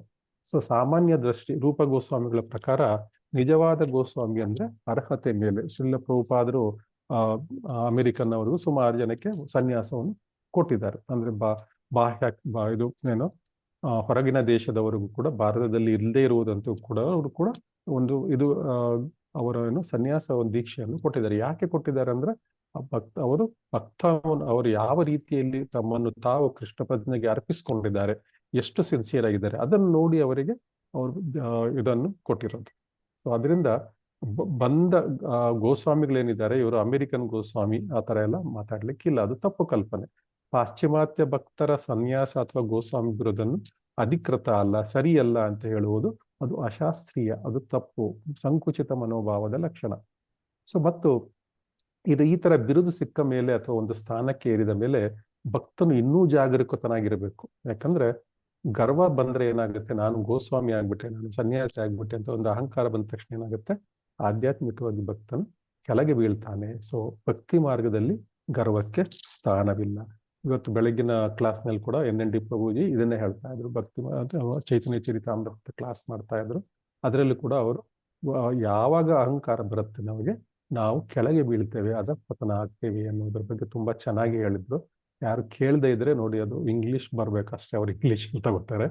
ಸೊ ನಂತರ ಇನ್ನೊಂದು ಅಂದ್ರೆ ಮತ್ಸರದ ಬಗ್ಗೆ ಮಾತಾಡಿದ್ದಾರೆ. ಈ ಚಳುವಳಿ ಇರುವುದು ಪರಮಹಂಸರಿಗಾಗಿ, ಈ ಇಸ್ಕಾನ್ ಚಳುವಳಿ ಇರುವುದು ಪರಮಹಂಸರಿಗಾಗಿ. ಅಂದ್ರೆ ಎಲ್ಲಾ ರೀತಿಯ ಮತ್ಸರ ಅಥವಾ ಅಸೂಯೆಯಿಂದ ಮುಕ್ತರಾಗಿರ್ಬೇಕು. ಯಾವುದು ಸರಿ, ಯಾವುದು ತಪ್ಪು, ಯಾವ ರೀತಿ ಹಂಸ, ಯಾವುದು ಹಾಲು, ಯಾವ್ದು ನೀರು ಬೇರೆ ಬೇರೆ ಮಾಡುತ್ತೋ ಅದೇ ಕೂಡ ನಾವು ಕೂಡ ಯಾವುದು ಸರಿ ಎಂದು ತಪ್ಪು ಅಂತ ತಿಳ್ಕೊಳ್ಳುವ ಒಂದು ಶಕ್ತಿನ ನಾವು ಬೆಳೆಸ್ಕೊಳ್ಬೇಕು. ನಾವು ಇದನ್ನು ಯಾವಾಗ್ಲೂ ಕೃಷ್ಣ ಪ್ರಜ್ಞೆಯಲ್ಲಿದ್ರೆ ತಂತಾನೆ ಬರುತ್ತೆ. ಮತ್ಸರ ಬಂದ ಕೂಡಲೇ ಏನಾಗುತ್ತೆ, ಆ ವ್ಯಕ್ತಿ ಉನ್ನತ ಹಂತದಿಂದ ಭ್ರಷ್ಟನಾಗ್ತಾನೆ. ಮತ್ತೆ ಹಾತಿಮಾತಾ ಒಂದು ಬಗ್ಗೆ ಹೇಳಿದ್ದಾರೆ ಇಲ್ಲಿ. ಹಾತಿಮಾತಾ ಅಂದ್ರೆ ಮದವೇರಿದ ಆನೆಯ ಅಪರಾಧ. ಹಾತಿಮಾತಾ ಏನ್ ಮಾಡುತ್ತೆ, ಅದು ವೈಷ್ಣವರನ್ನು ಅಥವಾ ದೈಹಿಕ ದೋಷಗಳಿಂದಾಗಿ ಹಿನ್ನೆಲೆಗಾಗಿ ಟೀಕಿಸುವುದು ಅತ್ಯಂತ ಭೀಕರವಾದ ಒಂದು ತಪ್ಪು. ಅದನ್ನು ಚೈತನ್ಯ ಮಹಾಪ್ರಭುಗಳು ಹಾತಿಮಾತಾ ಅಂತ ಕರೀತಾರೆ. ಅವ್ರೇನ್ ಹೇಳ್ತಾರೆ, ಒಂದು ಸುಂದರವಾಗಿ ನಿರ್ಮಿಸಿದ ಹೂವಿನ ತೋಟಕ್ಕೆ ಒಂದು ಮದವೇರಿದ ಆನೆ ನುಗ್ಗಿದ್ರೆ ಏನಾಗುತ್ತೆ, ಇಡೀ ತೋಟವನ್ನ 5 ನಿಮಿಷದಲ್ಲಿ ನಾಶ ಮಾಡಿ ಬಿಸಾಕತ್ತದು. ಹಾಗೆಯೇ ನಾವು ಭಕ್ತರಿಗೆ ಮಾಡುವ ಅಪರಾಧ ಏನಿದೆ, ನಾವು ಎಷ್ಟೋ ಜನ್ಮಾಂತರಗಳಿಂದ ಮಾಡಿರೋ ಪುಣ್ಯದಿಂದ ಇವತ್ತು ಕೂತ್ಕೊಂಡು ಹರೇ ಕೃಷ್ಣ ಎನ್ನುವ ಒಂದು ನಮ್ಮ ನಾಲ್ಗೆ ಮೇಲೆ ಬರುವಂತ ಒಂದು ಕೃಪೆಯನ್ನು ಭಗವಂತ ಮಾಡಿದ್ದಾನೆ. ಯಾಕಂದ್ರೆ ಎಷ್ಟೋ ಜನ್ಮಗಳ ಪುಣ್ಯ ಮಾಡಿರ್ಬೇಕು, ಆಗ್ಲೇ ನಮ್ಗೆ ಅದು ಕೃಷ್ಣನ ನಾಮವನ್ನು ನಾಲ್ಗೆ ಮೇಲೆ ಬರ್ಲಿಕ್ಕೆ ಸಾಧ್ಯ, ಕೃಷ್ಣನ ಪ್ರಸಾದ ನಮ್ಗೆ ಸಿಗ್ಲಿಕ್ಕೆ ಸಾಧ್ಯ, ಕೃಷ್ಣನ ಬಗ್ಗೆ ಓದ್ಲಿಕ್ಕೆ ಸಾಧ್ಯ, ಕೃಷ್ಣನ ಬಗ್ಗೆ ಕೇಳಲಿಕ್ಕೆ ಸಾಧ್ಯ. ಇದೆಲ್ಲ ಹೇಗೆ ಸಾಧ್ಯವಾಗಿದೆ ಅಂದ್ರೆ ಎಷ್ಟೋ ನಾವು ಪುಣ್ಯವನ್ನು ಮಾಡಿರುವಂಥದ್ದು. ಆದ್ರೆ ನಾವು ಅಂದ್ರೆ ಇದು ಒಂದು ಈ ನಮ್ಮ ಕೃಷ್ಣ ಭಕ್ತಿಯನ್ನು ನಮ್ಮ ಹೃದಯದಲ್ಲಿ ಒಂದು ಸುಂದರವಾದ ತೋಟಕ್ಕೆ ಇಲ್ಲಿ ಹೋಲಿಸಿದ್ದಾರೆ ಚೈತನ್ಯ ಮಹಾಪ್ರಭುಗಳು.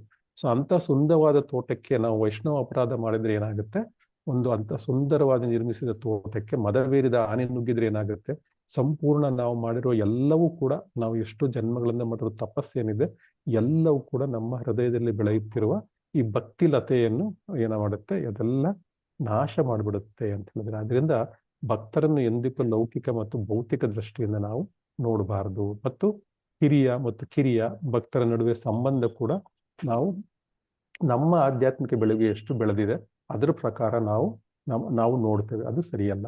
ಸೊ ನಾವು ಹಿರಿಯ ಭಕ್ತರಿಗೆ ಸಹಕಾರ ಮಾಡಬೇಕು ಮತ್ತು ಕಿರಿಯರಿಂದ ಸೂಚನೆಗಳನ್ನು ಪಡೆಯಲಿಕ್ಕೆ ಸಿದ್ಧರಾಗಿರಬೇಕು ಅನ್ನೋದರ ಒಂದು ಬಗ್ಗೆ ಕೂಡ ಇಲ್ಲಿ ಹೇಳಿದ್ದಾರೆ. ಸೊ ನಂತರ ಆಧ್ಯಾತ್ಮಿಕ ಜೀವನದ ಅತ್ಯಂತ ಗಂಭೀರವಾದ ಎಚ್ಚರಿಕೆಯನ್ನು ಕೂಡ ಈ ಪರ್ಪಟಲ್ಲಿ ಕೊಡಿದೆ. ವಿಶೇಷವಾಗಿ ಸೀಮಿತವಾದ ದೃಷ್ಟಿಕೋನ ನಮಗೆ ಹೇಗೆ ಒಬ್ಬ ಪ್ರಗತಿಯನ್ನು ಕುಂಠಿತಗೊಳಿಸುತ್ತೆ, ವೈಷ್ಣವ ಅಪರಾಧ ಅಪಾಯಗಳ ಬಗ್ಗೆ ಕೂಡ ಇಲ್ಲಿ ಹೇಳಿದ್ದಾರೆ. ಒಂದು ಕನಿಷ್ಠ ದೃಷ್ಟಿ, ಯಾರು ಆಧ್ಯಾತ್ಮಿಕವಾಗಿ ಇನ್ನೂ ಕನಿಷ್ಠ ಹಂತದಲ್ಲಿದ್ದಾರೋ ಅವರು ಭಕ್ತರ ಬಾಹ್ಯ ಲಕ್ಷಣಗಳನ್ನು ಮಾತ್ರ ನೋಡ್ತಾರೆ. ಸೊ ಆದ್ರೆ ಮಹಾಭಾಗವತರು ಹಾಗೆ ಮಾಡೋದಿಲ್ಲ. ಉನ್ನತ ಭಕ್ತರು ಮಹಾಭಾಗವತರು ಅವ್ರು ಏನ್ ಮಾಡ್ತಾರೆ, ಅವರು ಅಸಾಧಾರಣವಾದ ಕಾರ್ಯಗಳನ್ನು ಅರ್ಥ ಮಾಡಿಕೊಳ್ಳಲು ಸಾಧ್ಯವಾದ ಅಲ್ಪಜ್ಞಾನಿಗಳು ಇವರು, ಕನಿಷ್ಠ ದೃಷ್ಟಿಗಳು.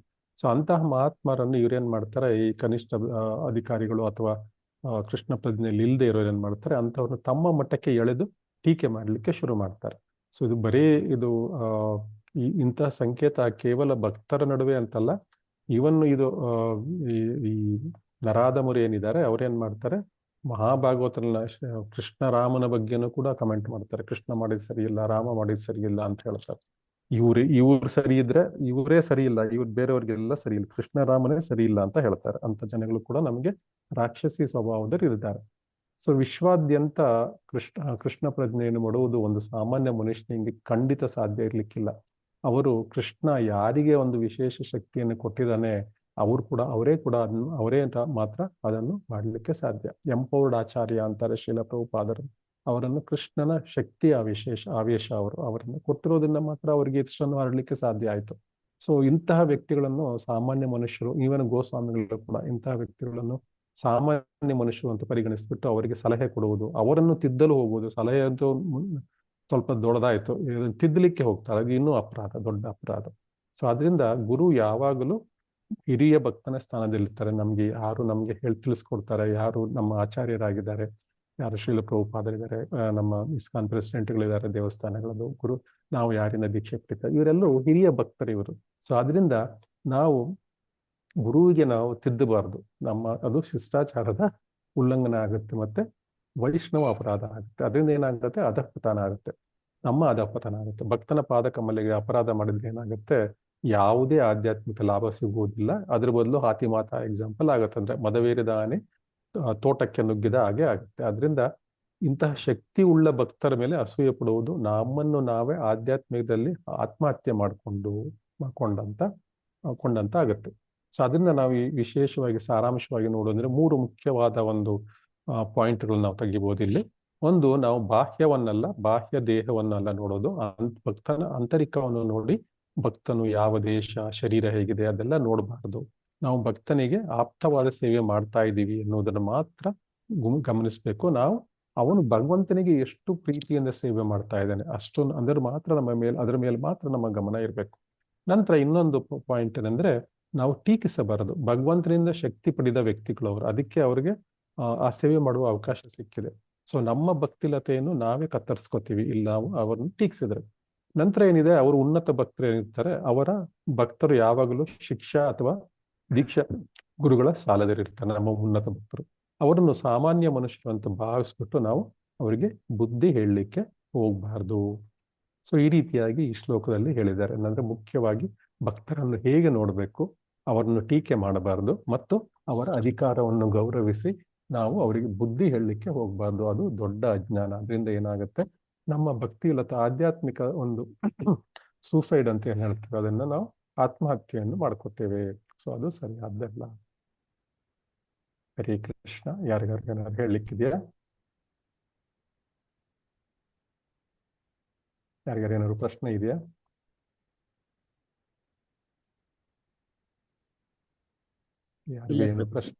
ಯಾರಿಗೇನು ಪ್ರಶ್ನೆ ಇಲ್ಲ ಅಂದ್ರೆ ಮುಂದಿನ ಶ್ಲೋಕಕ್ಕೆ ಹೋಗೋಣ.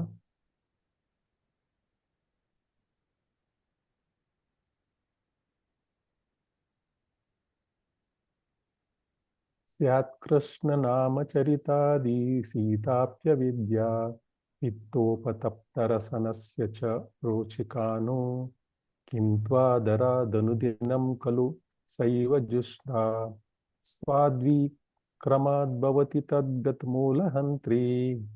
ರಿಪೀಟ್ ಮಾಡೋಣ.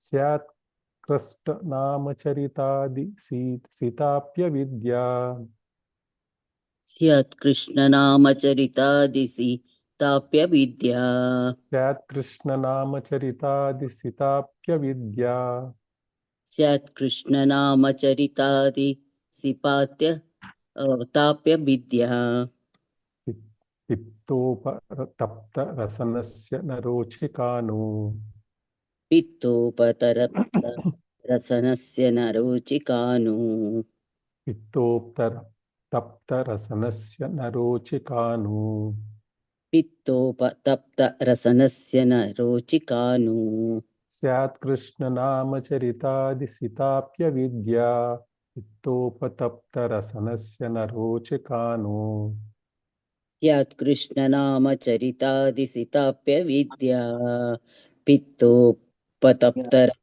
ರಸನಸ್ಯ ನರೋಚಿಕಾನು ನಾನು ಕಿಂತ್ವಾದರಾದನು ದಿನಂ ಖಲು ಸೈವ ಜುಷ್ಣಾ ಕಿಂತ್ವಾದರಾದನುದಿನಂ ಖಲು ನೈಸೈವ ದುಷ್ಟ ಕಿಂತ್ವಾದರಾದನು ದಿನಂ ಖಲು ಸೈವ ಜುಷ್ಟಾ ಕಿಂತ್ವಾದರಾದನುದಿನಂ ಖಲು ಸೈವ ದುಷ್ಟಾ ಸ್ವಾದ್ವಿ ಕ್ರಮಾದ್ ಭವತಿ ತದ್ಗದಮೂಲಹಂತ್ರಿ ಭವತಿ ತದ್ಗದಮೂಲಹಂತ್ರಿ ಸಾಧ್ವಿ ಕ್ರಮಾತ್ ಭವತಿ ತದ್ಗದಮೂಲಹಂತ್ರಿ ಸ್ವಾದ್ವಿಕ್ರಮಾತ್ ಭವತಿ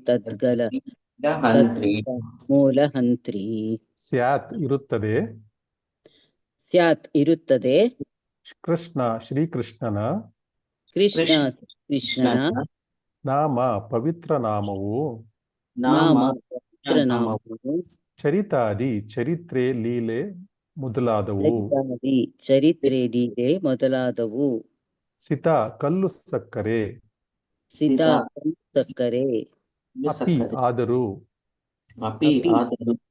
ಅವಿದ್ಯ ಅಜ್ಞಾನದ ಪಿತ್ತದಿಂದ ಉಪತಪ್ತ ತೊಂದರೆಗೊಳಗಾದ ರಸನಸ್ಯ ನಾಲಿಗೆಯ ನಚರೋಚಿಕ ರುಚಿಸುವುದಿಲ್ಲ ನು ಎಷ್ಟು ಸುಂದರವಲ್ಲವೇ ಎಷ್ಟು ಸುಂದರವೇ ಕಿಂತು ಆದರೆ ಆದರಾತ್ ಎಚ್ಚರಿಕೆಯಿಂದ ಅನುದಿನಂ ಪ್ರತಿನಿತ್ಯ ಅಥವಾ ದಿನಕ್ಕೆ 24 ಗಂಟೆಗಳ ಕಾಲವು ಅನುದಿನಂ ಪ್ರತಿನಿತ್ಯ ಅಥವಾ ದಿನಕ್ಕೆ 24 ಗಂಟೆಗಳ ಕಾಲವು ಖಲು ಸಹಜವಾಗಿಯೇ ಸಾ ಆ ಪವಿತ್ರ ನಾಮವೆಂಬ ಸಲ್ಲು ಸಕ್ಕರೆಯು ನಾಮವೆಂಬ ಕಲ್ಲು ಸಕ್ಕರೆಯು ಏವ ಖಂಡಿತವಾಗಿಯೂ ಚುಷ್ಟ ತೆಗೆದುಕೊಂಡರೆ ಅಥವಾ ಜಪಿಸಿದರೆ ಸ್ವಾದ್ವಿ ರುಚಿಯಾಗಿರುತ್ತದೆ ರುಚಿಯಾಗಿರುತ್ತದೆ ಕ್ರಮಾತ್ ನಿಯತವಾಗಿ ಭವತಿ ಆಗುತ್ತದೆ ತದ್ಗದ ಆರೋಗದ ಮೂಲದ ಹಂತ್ರಿ ನಾಶಕ ಕೃಷ್ಣ ಅನುವಾದ ಮತ್ತು ಭಾವಾರ್ಥ ಶ್ರೀಲ ಪ್ರಭುಪಾದರಿಂದ ಶ್ರೀಲ ಪ್ರಭುಪಾದರಿಗೆ ಜಯವಾಗಲಿ. ಕೃಷ್ಣನ ಪವಿತ್ರ ನಾಮ ಚರಿತ್ರೆ ಲೀಲೆಗಳು ಚಟುವಟಿಕೆಗಳು ಎಲ್ಲವೂ ಕಲ್ಲು ಸಕ್ಕರೆಯಂತೆ ದಿವ್ಯ ರುಚಿಯನ್ನು ಹೊಂದಿವೆ. ಅವಿದ್ಯೆ ಅಜ್ಞಾನ ಎಂಬ ಕಾಮಾಲೆ ಹತ್ತಿದವನಿಗೆ ಸಿಹಿ ತಿಂಡಿಯ ಸವಿ ಗೊತ್ತಾಗುವುದಿಲ್ಲ. ಆದರೆ ಆ ಸವಿಯಾದ ನಾಮಗಳನ್ನು ಸುಮ್ಮನೆ ಪ್ರತಿನಿತ್ಯ ಜಪಿಸುವವನ ನಾಲಿಗೆಯಲ್ಲಿ ಸಹಜವಾಗಿ ರುಚಿ ಹುಟ್ಟಿ ಅವನ ರೋಗವು ಕ್ರಮೇಣ ಬುಡ ಸಮೇತ ನಾಶವಾಗುತ್ತದೆ. ಈಗ ರಿಪೀಟ್ ಮಾಡೋಣ. ಕೃಷ್ಣನ ಪವಿತ್ರ ನಾಮ ಚರಿತ್ರೆ ಲೀಲೆಗಳು ಚಟುವಟಿಕೆಗಳು ಎಲ್ಲವೂ ಕಲ್ಲು ಸಕ್ಕರೆಯಂತೆ ದಿವ್ಯ ರುಚಿಯನ್ನು ಹೊಂದಿವೆ. ದಿವ್ಯ ರುಚಿಯನ್ನು ಹೊಂದಿವೆ. ಅವಿದ್ಯೆ ಅಜ್ಞಾನ ಎಂಬ ಕಾಮಾಲೆ ಹತ್ತಿದವನಿಗೆ ಅವಿದ್ಯೆ ಅಜ್ಞಾನ ಎಂಬ ಕಾಮಾಲೆ ಹತ್ತಿದವನಿಗೆ ಸಿಹಿ ತಿಂಡಿಯ ಸಹಿ ಗೊತ್ತಾಗುವುದಿಲ್ಲ. ಸಿಹಿ ತಿಂಡಿಯ ಸವಿ ಗೊತ್ತಾಗುವುದಿಲ್ಲ. ಆದರೆ ಆ ಸವಿಯಾದ ನಾಮಗಳನ್ನು ಸುಮ್ಮನೆ ಸವಿಯಾದ ನಾಮಗಳನ್ನು ಸುಮ್ಮನೆ ಪ್ರತಿನಿತ್ಯ ಜಪಿಸುವವನ ನಾಲಿಗೆಯಲ್ಲಿ ಪ್ರತಿನಿತ್ಯ ಜಪಿಸುವವನ ನಾಲಿಗೆಯಲ್ಲಿ ಸಹಜವಾಗಿ ರುಚಿ ಹುಟ್ಟಿ ಅವನ ರೋಗವು ಕ್ರಮೇಣ ಬುಡ ಸಮೇತ ನಾಶವಾಗುತ್ತದೆ. ಅವನ ರೋಗ ಕ್ರಮೇಣ ಬುಡ ಸಮೇತ ನಾಶವಾಗುತ್ತದೆ. ಕೃಷ್ಣ.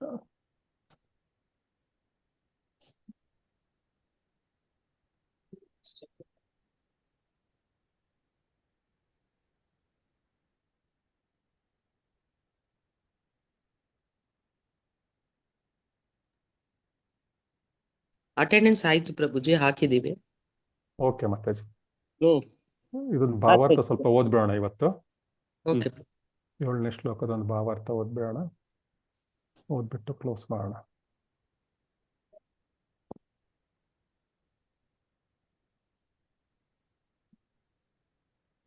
ಓಕೆ, ಹ್ಯಾಂಡ್ ರೈಸ್ ಮಾಡಿ. ಲಕ್ಷ್ಮೀ ಬಿ.ವಿ. ಮಾತಾಜಿ ಓದ್ತೀರಾ? ಓದ್ತೀನಿ ಪ್ರಭುಜಿ. ಹರೇ ಕೃಷ್ಣ. ಓದಿ ಮಾತಾಜಿ. ಅವು ಎಲ್ಲರಿಗೂ ಇಷ್ಟವಾಗುವ ಕಲ್ಲು ಸಕ್ಕರೆಯಂತೆ ತುಂಬಾ ಸಿಹಿ. ಸ್ಕ್ರೀನ್ ಕಾಣಿಸ್ತಾ ಇಲ್ವಾ? ಇಲ್ಲ, ಮೇಲ್ಗಡೆ ಇದೆ ನೋಡಿ ಭಾವಾರ್ಥ, ಇಲ್ಲಿಂದ ಶುರು ಮಾಡಿ. ಕೃಷ್ಣನ ಪುಣ್ಯನಾಮ ಭಾವಾರ್ಥ ಬೈ ಶ್ರೀಲ ಪ್ರಭುಪಾದ ಕಿ ಜೈ. ಕೃಷ್ಣನ ಪುಣ್ಯನಾಮ, ಗುಣ, ಲೀಲೆಗಳು ಮೊದಲಾದವು ಪರಮಸತ್ಯ ಸ್ವರೂಪಗಳು ಮತ್ತು ಸೌಂದರ್ಯ ಹಾಗೂ ಆನಂದಭರಿತವಾದವು. ಸಹಜವಾಗಿಯೇ ಅವು ಎಲ್ಲರಿಗೂ ಇಷ್ಟವಾಗುವ ಕಲ್ಲು ಸಕ್ಕರೆಯಂತೆ ತುಂಬಾ ಸಿಹಿ. ಅವಿದ್ಯೆಯನ್ನು ಇಲ್ಲಿ ಕಾಮಾಲೆ ರೋಗಕ್ಕೆ ಹೋಲಿಸಲಾಗಿದೆ. ಈ ರೋಗವು ಪಿತ್ತ ವಿಕಾರದಿಂದ ಆಗುತ್ತದೆ. ಕಾಮಾಲೆ ರೋಗ ತಟ್ಟಿದವನ ನಾಲಿಗೆಯು ಕಲ್ಲು ಸಕ್ಕರೆಯನ್ನು ಸವಿಯಲಾರದು. ಬದಲಿಗೆ ಕಾಮಾಲೆ ತಗಲಿದವನಿಗೆ ಸಿಹಿ ವಸ್ತುವು ಅತಿ ಕಹಿಯಾಗಿ ಕಾಣುತ್ತದೆ. ಅದೇ ರೀತಿ ಅವಿದ್ಯೆಯು ದಿವ್ಯ ಸವಿಯುಳ್ಳ ಕೃಷ್ಣನ ನಾಮ, ಗುಣ, ರೂಪ ಮತ್ತು ಲೀಲೆಗಳನ್ನು ಸವಿಯಲಾಗದಂತೆ ಮಾಡುತ್ತದೆ. ಈ ರೋಗವಿದ್ದರೂ ಒಬ್ಬನು ಅತಿಯಾದ ಎಚ್ಚರಿಕೆ ಮತ್ತು ಅವಧಾನಗಳಿಂದ ಕೃಷ್ಣ ಪ್ರಜ್ಞೆಯುಳ್ಳವನಾಗಿ ಪುಣ್ಯನಾಮ ಜಪಿಸುತ್ತಾ ಕೃಷ್ಣನ ದಿವ್ಯ ಲೀಲೆಗಳನ್ನು ಕೇಳುತ್ತಾ ಇದ್ದರೆ ಅವನ ಅವಿದ್ಯೆ ನಾಶವಾಗಿ ಆತನ ನಾಲಿಗೆಯು ಕೃಷ್ಣನ ದಿವ್ಯ ಗುಣ ಮತ್ತು ಇತರ ಪರಿಕರಗಳನ್ನು ಸವಿಯುವಂತಾಗುತ್ತದೆ. ಕೃಷ್ಣ ಪ್ರಜ್ಞೆಯನ್ನು ಕ್ರಮವಾಗಿ ಬೆಳೆಸಿಕೊಳ್ಳುವುದರಿಂದ ಅಂತಹ ಆಧ್ಯಾತ್ಮಿಕ ಸ್ವಾಸ್ಥ್ಯ ಸ್ಥಿತಿಯನ್ನು ಪುನಃ ಗಳಿಸಲು ಸಾಧ್ಯವಾಗುತ್ತದೆ. ಐಹಿಕ ಜಗತ್ತಿನಲ್ಲಿ ವ್ಯಕ್ತಿಯು ಕೃಷ್ಣ ಪ್ರಜ್ಞೆಗಿಂತ ಹೆಚ್ಚಾಗಿ ಲೌಕಿಕ ಜೀವನ ವಿಧಾನದಲ್ಲಿ ಹೆಚ್ಚು ಆಸಕ್ತಿ ತಳೆದರೆ ಆಗ ಅವನು ರೋಗಪೀಡಿತನೆಂದು ಭಾವಿಸಲಾಗುವುದು. ರೋಗವಿಲ್ಲದ ಸ್ಥಿತಿ ಎಂದರೆ ಭಗವಂತನ ನಿತ್ಯ ಕಿಂಕರನಾಗಿರುವುದು. ಜೀವೇರೆ ಸ್ವರೂಪ ಹಯ ಕೃಷ್ಣೇರ ನಿತ್ಯದಾಸ. ಕೃಷ್ಣನ ಮಾಯಾ ಶಕ್ತಿಯ ಬಾಹ್ಯ ಲಕ್ಷಣಗಳಿಂದ ಸೆಳೆಯಲ್ಪಟ್ಟು ಜೀವಿಯು ಕೃಷ್ಣನನ್ನು ಮರೆತಾಗ ಈ ಆರೋಗ್ಯಕರ ಸ್ಥಿತಿಯು ಹೋಗುತ್ತದೆ. ಈ ಮಾಯಾ ಪ್ರಪಂಚವನ್ನು ದುರಾಶ್ರಯ ಅಂದರೆ ಹುಸಿಯಾದ ಅಥವಾ ಕೆಟ್ಟ ಆಶ್ರಯ ಎಂದು ಕರೆಯುತ್ತಾರೆ. ದುರಾಶ್ರಯವನ್ನು ನಂಬುವನು ಬಿಸಿಲು ಕುದುರೆಯನ್ನು ಬೆಂಬತ್ತಿದವನಾಗುತ್ತಾನೆ. ಐಹಿಕ ಜಗತ್ತಿನಲ್ಲಿ ಪ್ರತಿಯೊಬ್ಬರು ಸುಖವಾಗಿರಲು ಪ್ರಯತ್ನಿಸುತ್ತಿದ್ದಾರೆ. ಅವರ ಲೌಕಿಕ ಪ್ರಯತ್ನಗಳು ಎಲ್ಲ ವಿಧದಲ್ಲಿ ಭಂಗವಾದರೂ ಅಜ್ಞಾನದಿಂದ ಅವರಿಗೆ ತಮ್ಮ ತಪ್ಪುಗಳು ಅರ್ಥವಾಗುವುದಿಲ್ಲ. ಜನರು ಒಂದು ತಪ್ಪನ್ನು ಸರಿಪಡಿಸಲು ಹೋಗಿ ಇನ್ನೊಂದು ತಪ್ಪನ್ನು ಮಾಡುತ್ತಾರೆ. ಐಹಿಕ ಜಗತ್ತಿನಲ್ಲಿ ಬದುಕಲು ಹೋರಾಡುವ ವಿಧಾನ ಇದೆ. ಈ ಪರಿಸ್ಥಿತಿಯಲ್ಲಿರುವವನಿಗೆ ಕೃಷ್ಣ ಪ್ರಜ್ಞೆಯನ್ನು ಅವಲಂಬಿಸಿ ಸುಖವಾಗಿರಬೇಕೆಂದು ಹೇಳಿದರೆ ಅವನಿಗೆ ಅಂತಹ ಉಪದೇಶಗಳು ಪಥ್ಯವಾಗುವುದಿಲ್ಲ. ಇದು 100% ಪ್ರಭುಜಿ. ಲೌಕಿಕದಲ್ಲಿ ಇಂಟ್ರೆಸ್ಟ್ ಇರೋರಿಗೆ ನಾವು ಎಷ್ಟು ಹೇಳಿದ್ರು ಅರ್ಥ ಆಗಲ್ಲ. ನಮಗೂ ಅರ್ಥವಾಗ್ತಿರ್ಲಿಲ್ಲ ಒಂದ್ ಜಮಾನದಲ್ಲಿ. ಹೌದೌದು. ನಾವು ಅದೇ ಬೋಟಲ್ಲಿ ಇದ್ವಿ. ಲಕ್ಷ್ಮೀ PM ಮಾತಾಜಿ ಓದ್ತೀರಾ? ಭಗವಂತನ ಈ ಪರಮ ಅಜ್ಞಾನವನ್ನು ತೊಲಗಿಸುವ ಸಲುವಾಗಿಯೇ, ಅದೇ ಕರೆಕ್ಟ್ ಅಲ್ವಾ ಪ್ರಭುಜಿ? ಕರೆಕ್ಟ್ ಓದಿ. ಈ ಪರಮ ಅಜ್ಞಾನವನ್ನು ತೊಲಗಿಸುವ ಸಲುವಾಗಿಯೇ ಕೃಷ್ಣ ಪ್ರಜ್ಞಾ ಆಂದೋಲನವನ್ನು ಜಗತ್ತಿನಾದ್ಯಂತ ಹರಡಲಾಗುತ್ತದೆ. ಜನರು ಸಾಮಾನ್ಯವಾಗಿ ವಿವೇಚನಾ ಶೂನ್ಯರಾದ ನೇತಾರರಿಂದ ತಪ್ಪುದಾರಿಗೆಳೆಯಲ್ಪಡುತ್ತಿದ್ದಾರೆ. ಮಾನವ ಸಮಾಜದ ನಾಯಕರು, ರಾಜಕಾರಣಿಗಳು, ದಾರ್ಶನಿಕರು ಮತ್ತು ವಿಜ್ಞಾನಿಗಳು ಕುರುಡರು, ಏಕೆಂದರೆ ಅವರಿಗೆ ಕೃಷ್ಣ ಪ್ರಜ್ಞೆ ಇಲ್ಲ. ಭಗವದ್ಗೀತೆಯ ಪ್ರಕಾರ ಅವರು ನಾಸ್ತಿಕ ಜೀವನ ವಿಧಾನವನ್ನು ಅನುಸರಿಸುವುದರಿಂದ ವಾಸ್ತವ ಜ್ಞಾನಹೀನರಾದ್ದರಿಂದ ಅವರು ಪಾಪಿಗಳು ಮತ್ತು ನರಾಧಮರು. ನಮ್ಮ ದುಷ್ಕೃತಿನೋ ಮೂಢಾಃ ಪ್ರಪದ್ಯಂತೆ ನರಾಧಮಾಃ ಮಾಯೆಯ ಅಪಹೃತ ಜ್ಞಾನ ಆಸುರಂ ಭಾವಂ ಆಶ್ರಿತಾಃ. ನರಾಧಮರು ಮಾಯೆಯಿಂದ ಅಪಹೃತವಾದ ಜ್ಞಾನವುಳ್ಳವರು ಮತ್ತು ಆಸುರಿ ಸ್ವಭಾವವನ್ನು ಹೊಂದಿರುವವರು ನನಗೆ ಶರಣಾಗುವುದಿಲ್ಲ. ಅಂತಹ ಜನರು ಎಂದಿಗೂ ಕೃಷ್ಣನಿಗೆ ಶರಣಾಗರು.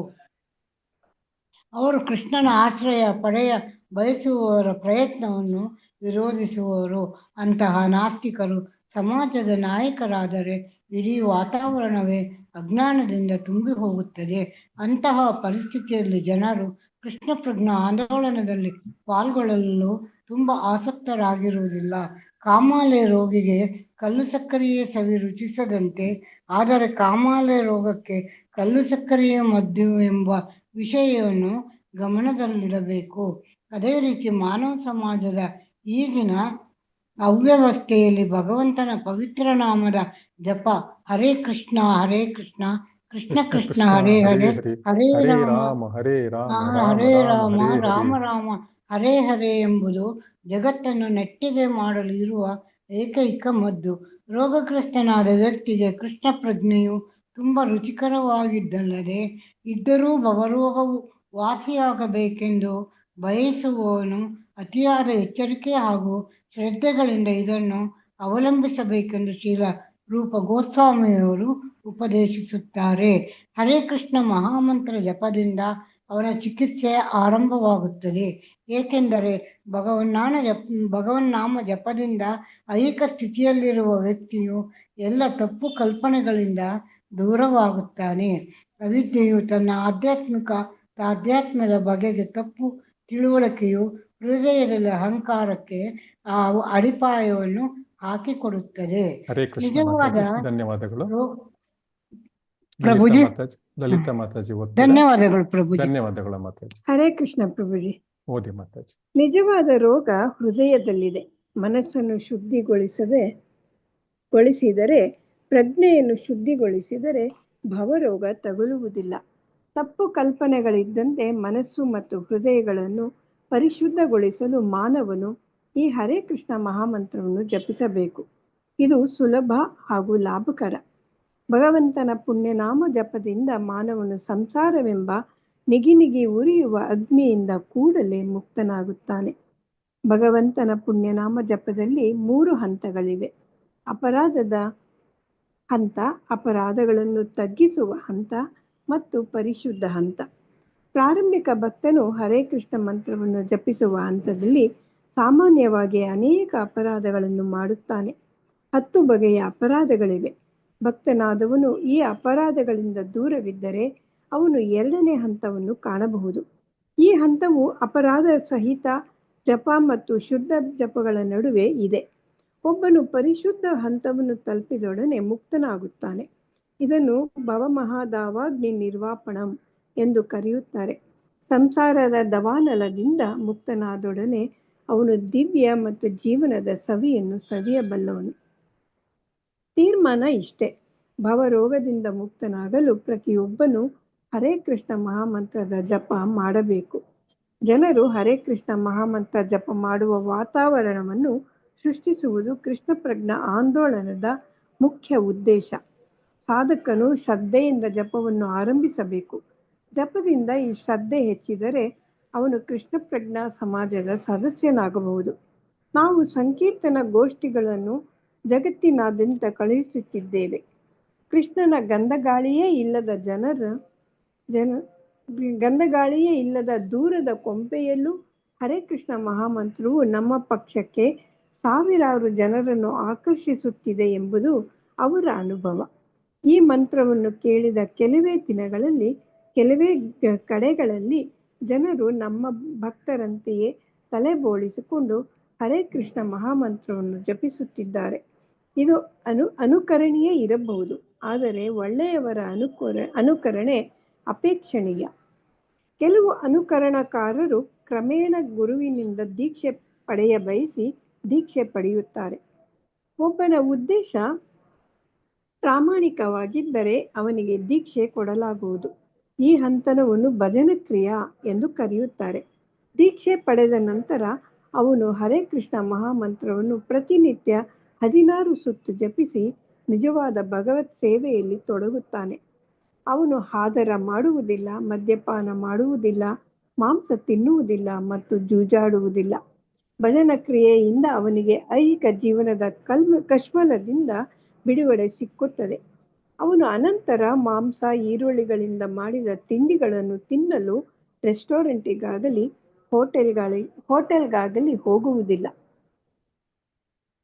ಧೂಮಪಾನ ಮಾಡುವುದಿಲ್ಲ, ಕಾಫಿ ಟೀ ಕುಡಿಯುವುದಿಲ್ಲ. ಅವನು ಅಕ್ರಮ ಸಂಭೋಗವನ್ನು ತೊರೆಯುವುದು ಮಾತ್ರವಲ್ಲದೆ ಲೈಂಗಿಕ ಜೀವನವನ್ನೇ ತೊರೆಯುತ್ತಾನೆ. ಅವನು ಸಟ್ಟ ಜೂಜುಗಳಲ್ಲಿ ಕಾಲ ಕಳೆಯುವುದಿಲ್ಲ. ಈ ರೀತಿಯಲ್ಲಿ ಅನಾವಶ್ಯಕ ವಿಷಯಗಳಿಂದ ಅನರ್ಥ ನಿವೃತ್ತಿ ದೂರವಾಗಿ ಶುದ್ಧನಾಗುತ್ತಾನೆಂದು ತಿಳಿಯಬೇಕು. ಅನರ್ಥ ಎಂಬ ಪದಕ್ಕೆ ಅನಾವಶ್ಯಕ ವಿಷಯಗಳು, ವಸ್ತುಗಳು ಎಂದರ್ಥ. ಕೃಷ್ಣ ಪ್ರಜ್ಞಾ ಆಂದೋಲನವನ್ನು ಸೇರಿದರೆ ಅನರ್ಥಗಳನ್ನು ದಮನ ಮಾಡಬಹುದು. ಒಬ್ಬ ವ್ಯಕ್ತಿಯು ಅನಗತ್ಯ ವಿಷಯಗಳಿಂದ ವಿಮುಖನಾದರೆ ಆಗ ಅವನು ಕೃಷ್ಣ ಸಂಬಂಧವಾದ ಚಟುವಟಿಕೆಗಳಲ್ಲಿ ಸ್ಥಿರವಾಗಿ ನಿರತನಾಗಿರುತ್ತಾನೆ. ನಿಜವಾಗಿ ಹೇಳುವುದಾದರೆ ಅವನು ಭಕ್ತಿ ಸೇವಾ ಚಟುವಟಿಕೆಗಳ ಆನಂದಾತಿರೇಕದಲ್ಲಿ ಮುಳುಗಿರುತ್ತಾನೆ. ಇದಕ್ಕೆ ಭಾವ ಅಂದರೆ ಭಗವಂತನ ಬಗೆಗಿನ ಸುಪ್ತ ಪ್ರೇಮ ಜಾಗೃತವಾಗುವುದು ಎಂದರ್ಥ. ಹೀಗಾಗಿ ಬದ್ಧಾತ್ಮನು ಸಂಸಾರ ಬಂಧನದಿಂದ ಮುಕ್ತನಾಗಿ ದೇಹಾತ್ಮವಾದದಲ್ಲಿ ಐಹಿಕ ಸಂಪತ್ತು, ಐಹಿಕ ಜ್ಞಾನ ಹಾಗೂ ಸಕಲ ರೀತಿಯ ಐಹಿಕ ಆಕರ್ಷಣೆಗಳಲ್ಲೂ ಆಸಕ್ತಿ ಕಳೆದುಕೊಳ್ಳುತ್ತಾನೆ. ಅಂತಹ ಸಮಯದಲ್ಲಿ ದೇವೋತ್ತಮ ಪರಮಪುರುಷನಾರು, ಅವನ ಮಾಯೆ ಎಂದರೆ ಯಾವುದು ಎಂಬುದು ಅವನಿಗೆ ಅರ್ಥವಾಗುತ್ತವೆ. ಆಗ ಮಾಯೆ ಇದ್ದರೂ ಭವ ಹಂತವನ್ನು ತಲುಪಿದಾಗ ಅದು ಅವನನ್ನು ವಿಲಚಿತಗೊಳಿಸದು. ಏಕೆಂದರೆ ಭಕ್ತನಿಗೆ ನಿಜವಾಗಿ ಮಾಯೆ ಏನು ಎಂಬುದು ಗೊತ್ತು. ಮಾಯೆ ಎಂದರೆ ಕೃಷ್ಣನ ಬಗೆಗೆ ವಿಸ್ಮೃತಿ. ಕೃಷ್ಣ ವಿಸ್ಮೃತಿಯು ಕೃಷ್ಣ ಪ್ರಜ್ಞೆಯು ನೆರಳು ಬೆಳಕುಗಳಂತೆ ಪಕ್ಕದಲ್ಲಿರುತ್ತವೆ. ಒಬ್ಬನು ನೆರಳಿನಲ್ಲಿದ್ದಾಗ ಬೆಳಕಿನ ಸುಖವನ್ನು ಆನಂದಿಸಲಾರನು ಮತ್ತು ಬೆಳಕಿನಲ್ಲಿರುವವನು ಅಂಧಕಾರದ ಪ್ರಭಾವಕ್ಕೆ ಒಳಗಾಗನು. ಕೃಷ್ಣ ಪ್ರಜ್ಞೆಯನ್ನು ಅವಲಂಬಿಸಿ ಒಬ್ಬನು ಕ್ರಮೇಣ ಮುಕ್ತನಾಗಿ ಬೆಳಕಿನಲ್ಲಿರುತ್ತಾನೆ. ನಿಜವಾಗಿ ಅವನು ಅಂಧಕಾರವನ್ನು ಮುಟ್ಟಲಾರನು. ಚೈತನ್ಯ ಚರಿತಾಮೃತದಲ್ಲಿ ಮಧ್ಯಲೀಲಾ 22.31 ಹೀಗೆ ಹೇಳಿದೆ: ಕೃಷ್ಣ ಸೂರ್ಯ ಸಮ ಮಾಯ ಹಯ ಅಂಧಕಾರ ಯಾಹಂ ಕೃಷ್ಣ ತಾಹಂ ನಾಹಿ ಮಾಯಾರ ಅಧಿಕಾರ. ಕೃಷ್ಣನನ್ನು ಸೂರ್ಯನ ತೇಜಸ್ಸಿಗೂ ಮಾಯೆಯನ್ನು ಅಂಧಕಾರಕ್ಕೂ ಹೋಲಿಸಲಾಗಿದೆ. ಬೆಳಕಿದ್ದಡೆ ಕತ್ತಲೆ ಇರಲು ಸಾಧ್ಯವಿಲ್ಲ. ಕೃಷ್ಣ ಪ್ರಜ್ಞೆಯನ್ನು ಅವಲಂಬಿಸಿದೊಡನೆ ಮಾಯೆಯ ಅಂಧಕಾರ, ಬಾಹ್ಯ ಶಕ್ತಿಯ ಪ್ರಭಾವ ಕೂಡಲೇ ಹೊರಟು ಹೋಗುತ್ತವೆ. ಹರೇ ಕೃಷ್ಣ. ಹರೇ ಕೃಷ್ಣ ಪ್ರಭುಜಿ, ಧನ್ಯವಾದಗಳು. ಎಲ್ಲರಿಗೂ ಧನ್ಯವಾದಗಳು ಇಂದಿನ ತರಗತಿಗೆ ಬಂದಿದ್ದಕ್ಕೆ. ವಾಂಛಾಕಲ್ಪತರುಭ್ಯಶ್ಚ ಕೃಪಾ ಸಿಂಧುಭ್ಯೇವ ಚ ಪತಿತಾನಾಂ ಪಾವನೇಭ್ಯೋ ವೈಷ್ಣವೇಭ್ಯೋ ನಮೋ ನಮಃ. ಹರೇ ಕೃಷ್ಣ ಕೃಷ್ಣ ಕೃಷ್ಣ ಹರೇ ಹರೇ, ಹರೇ ರಾಮ ರಾಮ ರಾಮ ಹರೇ ಹರೇ. ಶಿಲ ಪ್ರಭುಪಾದ ಕಿ ಜೈ, ಅನಂತ ಕೋಟಿ ವೈಷ್ಣವರಂದಿ ಕಿ ಜೈ. ಹರೇ ಕೃಷ್ಣ. ರೂಪ ಗೋಸ್ವಾಮಿ ಕಿ ಜೈ. ಹರೇ ಕೃಷ್ಣ ಪ್ರಭುಜಿ, ಉಪದೇಶಾಮೃತ ಗ್ರಂಥ ಕಿ ಜೈ. ಹರೇ ಕೃಷ್ಣ. ಸೊ ಎಲ್ಲರೂ ಅಟೆಂಡೆನ್ಸ್ ಹಾಕಿದ್ರ? ಹಾಕಿದೆ ಪ್ರಭುಜಿ. ಎಕ್ಸಾಮ್ ಪ್ರಿಪರೇಷನ್ ಹೇಗಿದೆ? ಓದ್ತಾ ಇದ್ರ? ಎಲ್ಲ ಕ್ವಶನ್ ಪೇಪರ್ ಎಲ್ಲ ಕೊಟ್ಟಾಗಿದೆಯಲ್ಲ, ಮತ್ತೇನ? ಇದು ಕೊಟ್ಟಿ ಉಪದೇಶಾಮೃತದಿಲ್ಲ ಪ್ರಭುಜಿ, ಅದ್ರಲ್ಲಿ ನೋಡ್ದೆ. ಇದು ಅದ್ರಲ್ಲಿ ಉಪದೇಶಾಮೃತ, ಈಶೋಪನಿಷತ್ ಮಾತ್ರ ಇದೆ. ಸರಿ, ಉಪದೇಶಾಮೃತ ಕೊಡ್ತೀನಿ ನಾನು ಹಾಗಾದ್ರೆ. ಸೊ ಇವಾಗ 22ನೇ ತಾರೀಕು ಒಳಗಡೆ, ಅಂದ್ರೆ ಇನ್ ನೆಕ್ಸ್ಟ್ 2 ಕ್ಲಾಸ್ ಅಲ್ಲಿ ಮುಗಿಸೋಣ ಅಂತ. 7 ಶ್ಲೋಕ ಆಲ್ಮೋಸ್ಟ್ ಆಯ್ತು. ಸ್ವಲ್ಪ 15 ನಿಮಿಷದ ಎಕ್ಸ್ಪ್ಲನೇಷನ್ ಇದೆ. ಸೊ ಮುಂದಿನ ವಾರ ಒಂದ್ 2 ಶ್ಲೋಕ ಮಾಡೋಣ. 8, 9 ಆಗುತ್ತೆ. ಆಮೇಲೆ 22ನೇ ತಾರೀಕು 10, 11 ಮುಗಿಸಿದ್ರೆ ಅಲ್ಲಿಗೆ ಮುಗೀತು. 1ನೇ ತಾರೀಕು ಎಕ್ಸಾಮ್ ಇಟ್ಕೊಳ್ಳೋಣ. ಸೊ 1ನೇ ತಾರೀಕು ಒಳಗಡೆ ಎಲ್ರು ಓಪನ್ ಬುಕ್ ಅಸೈನ್ಮೆಂಟ್ ಸಬ್ಮಿಟ್ ಮಾಡಿ ಎಲ್ರು. 1ನೇ ತಾರೀಕು ಫೈನಲ್. ಅಂದ್ರಲ್ಲ ಪ್ರಭುಜಿ, 8 ಅಂದ್ರಿ ಅಲ್ವಾ? 8 ಪ್ಲಾನ್ ಇತ್ತು. ಟೆಂಪಲ್ ಇಂದ ಏನೋ ಸ್ವಲ್ಪ ಡೈರೆಕ್ಷನ್ ಬಂದಿದೆ. 1ನೇ ತಾರೀಕಿಂದ ಏನೋ ಅವ್ರು ಇದು ಶುರು ಮಾಡ್ತಾ ಇದಾರಂತೆ, ಭಕ್ತಿ ವೈಭವ ಶುರು ಮಾಡ್ತಾ ಇದಾರಂತೆ, ಇನ್ನೊಂದು ಬ್ಯಾಚ್. ಸೊ ಅದಕ್ಕೆ ಅವ್ರಿಗೆ 1ನೇ ತಾರೀಕು ಒಳಗಡೆ ರಿಸಲ್ಟ್ ಬೇಕಂತೆ. 1ನೇ ತಾರೀಕು ಒಳಗಡೆ ನಾವು ರಿಸಲ್ಟ್ ಕೊಡೋ ಪರಿಸ್ಥಿತಿ ಇಲ್ಲ. ಸೊ ಅದಕ್ಕೋಸ್ಕರ ಅಟ್ಲೀಸ್ಟ್ ಒಂದ್ 2-3ನೇ ತಾರೀಕು ಒಳಗಡೆ ಅವರು ಕೊಡ್ಬೇಕು ನಾನು. ಸೊ ಅದಕ್ಕೆ ನಿಮ್ಗೆಲ್ರಿಗೂ ಸರ್ಟಿಫಿಕೇಟ್ಗಳಿಗೆಲ್ಲ ಇದು ಕಳಿಸ್ಬೇಕಲ್ಲ ಮಾಯಾಪುರಿಗೆ. ಸೊ ಅದು ಮಾಯಾಪುರಿಗೆ ಸರ್ಟಿಫಿಕೇಟ್ ಹೋಗಿ ಅಪ್ರೂವ್ ಆದ್ಮೇಲೆ ಭಕ್ತಿ ವೈಭವ್ ನೀವು ಜಾಯಿನ್ ಆಗ್ಲಿಕ್ಕೆ ಆಗೋದು. ಅದರಿಂದ March 1 ಅಂತ ಹೇಳಿದ್ದಾರೆ. ಸೊ ನೋಡ್ಬೇಕು, March 1 ಒಳಗಡೆ ಕೊಡಕ್ ಆಗಲ್ಲ ನಮ್ಗೆ. At least March 1 exam ಮುಗಿಸಿದ್ರೆ 2, 2nd, 3rd ಆದ್ರೂ ನಾನು ಕೊಡ್ಲಿಕ್ಕೆ ಆಗತ್ತೆ. ಎಲ್ರು ನೀವು ಸೊ ಫಸ್ಟ್ ಒಳಗಡೆ ಇದು ನೀವೆಲ್ಲ ಸಬ್ಮಿಟ್ ಮಾಡ್ಬೇಕು. ಇದು 27th ಒಳಗಡೆ ನೀವು ಓಪನ್ ಬುಕ್ ಸಬ್ಮಿಟ್ ಮಾಡಿ. ಫಸ್ಟ್ ಗೆ ಎಕ್ಸಾಮ್ ಸಬ್ಮಿಟ್ ಮಾಡೋಣ. ಶ್ಲೋಕ ರಿಸೈಟೇಷನ್ ಎಲ್ರದ್ದು ಆಗಿದೆಯಲ್ಲ? ಮತ್ತೆ ಲಲಿತಾ ಮಾತಾಜಿ ಇದಾರಲ್ವಾ? ಇವರು ಹನುಮಂತ ಲಕ್ಕುಂಡಿ ಒಬ್ರು ಕೊಡ್ಬೇಕು, ಇವರು ಹೊನ್ನಯ್ಯ ಪ್ರಭುಜಿ ಇಬ್ರು ಕೊಡ್ಬೇಕು. ಏನ್ ಕೊಡ್ತಾರಂತ ಶ್ರುತಿ ಮಾತಾಜಿ ಕಳಿಸಿದ್ದಾರೆ. ಕಳಿಸಿದಾರೆ. ಹೊನ್ನಯ್ಯ ಪ್ರಭುಜಿ ಅವ್ರದ್ದು ಏನು ಇದಾರ? ಕ್ಲಾಸ್ಗೆ ಬರ್ತಾ ಇಲ್ವಲ್ಲ? ಹೊನ್ನಯ್ಯ ಪ್ರಭುಜಿ ಬರ್ತಾನೆ ಇಲ್ಲ. ಹನುಮಂತ ಲಕ್ಕುಂಡಿ ಪ್ರಭುಜಿ ಇವತ್ತು ಬಂದಿದ್ರು. ಪ್ರಭುಜಿ ಲೀವ್ ಆಗಿದ್ದಾರೆ, ಬಂದಿದ್ದಾರೆ. ಹೌದಾ? ಸರಿ ಮಾತಾಜಿ, ಫಾಲೋ ಅಪ್ ಮಾಡಿ. ಎಷ್ಟು ನಮ್ಮ ಪ್ರಯತ್ನ ನಾವು ಮಾಡೋಣ, ಮಿಕ್ಕಿದ್ದು ಭಗವಂತನ ಇಚ್ಛೆ. ಎಲ್ಲರೂ ಮಾತಾಜಿ ಎಲ್ಲರೂ ಇದು ಉಪದೇಶಾಮೃತದ್ದು ಕಳಿಸ್ಕೊಟ್ಬಿಡಿ ಶ್ಲೋಕಗಳು, ವಿಡಿಯೋ ಮಾಡಿ. ಇವತ್ತು ಕಳಿಸ್ತೀರಾ ಪ್ರಭುಜಿ ನೀವು ಉಪದೇಶಾಮೃತದ್ದು? ಹಾಗಾದ್ರೆ ಎಕ್ಸಾಮ್ ಮಾತಾಜಿ ಶ್ಲೋಕ ಹೇಳ್ತಾ ಇರೋದು. ಶ್ಲೋಕ ಸರಿ, ಶ್ಲೋಕ ಹೇಳಾಗಿದೆ ನಮ್ದು. ಅಲ್ಲ ಇದು open book assignment exam paper open book ಕೊಟ್ಟಿದ್ದೀನಿ ಮಾತಾಜಿ. ಓಪನ್ ಬುಕ್ ಕೊಟ್ಟಿದ್ದೀರಲ್ಲ, ಅಲ್ಲ ಎಕ್ಸಾಮ್ ಒಂದು ಪ್ರಿಪರೇಷನ್ ಕಳಿಸ್ತಿರಲ್ಲ ಅಂದ್ರೆ ಮಾತಾಜಿ ಅದನ್ನ ಕಳಿಸ್ತಾರೆ. ನೀವು ಉಪದೇಶಾಮೃತ ಶ್ಲೋಕ ಕಳ್ಸಿಲ್ಲ, ಈಶೋಪನಿಷತ್ ಕಳ್ಸಿರೋದು. ಉಪದೇಶಾಮೃತದ ನಾನು ಕಳಿಸ್ತೀನಿ ಮಾತಾಜಿ. ಸೊ ಇವಾಗ ಓಪನ್ ಬುಕ್ ಎಲ್ಲರ ಕ್ವಶನ್ ಎಲ್ರಿಗೂ ಸಿಕ್ಕಿದೆ ನಿಮ್ಗೆ. ಕ್ಲೋಸ್ ಬುಕ್ ಇದು ಸಿಕ್ಕಿದೆ. ಇದು ಉಪದೇಶಾಮೃತದ ಮಾತ್ರ ಕೊಡ್ಬೇಕು, ಕ್ಲೋಸ್ ಬುಕ್ ಅಷ್ಟೇ ಅಲ್ವಾ? ಓಕೆ, ಅದನ್ನ ಇವತ್ತು ಕೊಡ್ಲಿಕ್ಕೆ ಪ್ರಯತ್ನ ಪಡ್ತೇನೆ ನಾನು. ಸರಿ ಪ್ರಭುಜಿ. ಓಕೆ, ಧನ್ಯವಾದಗಳು. ಧನ್ಯವಾದಗಳು. ಮತ್ತೆ ಏನಾದ್ರು ಪ್ರಶ್ನೆ ಯಾರಿಗಾದ್ರು?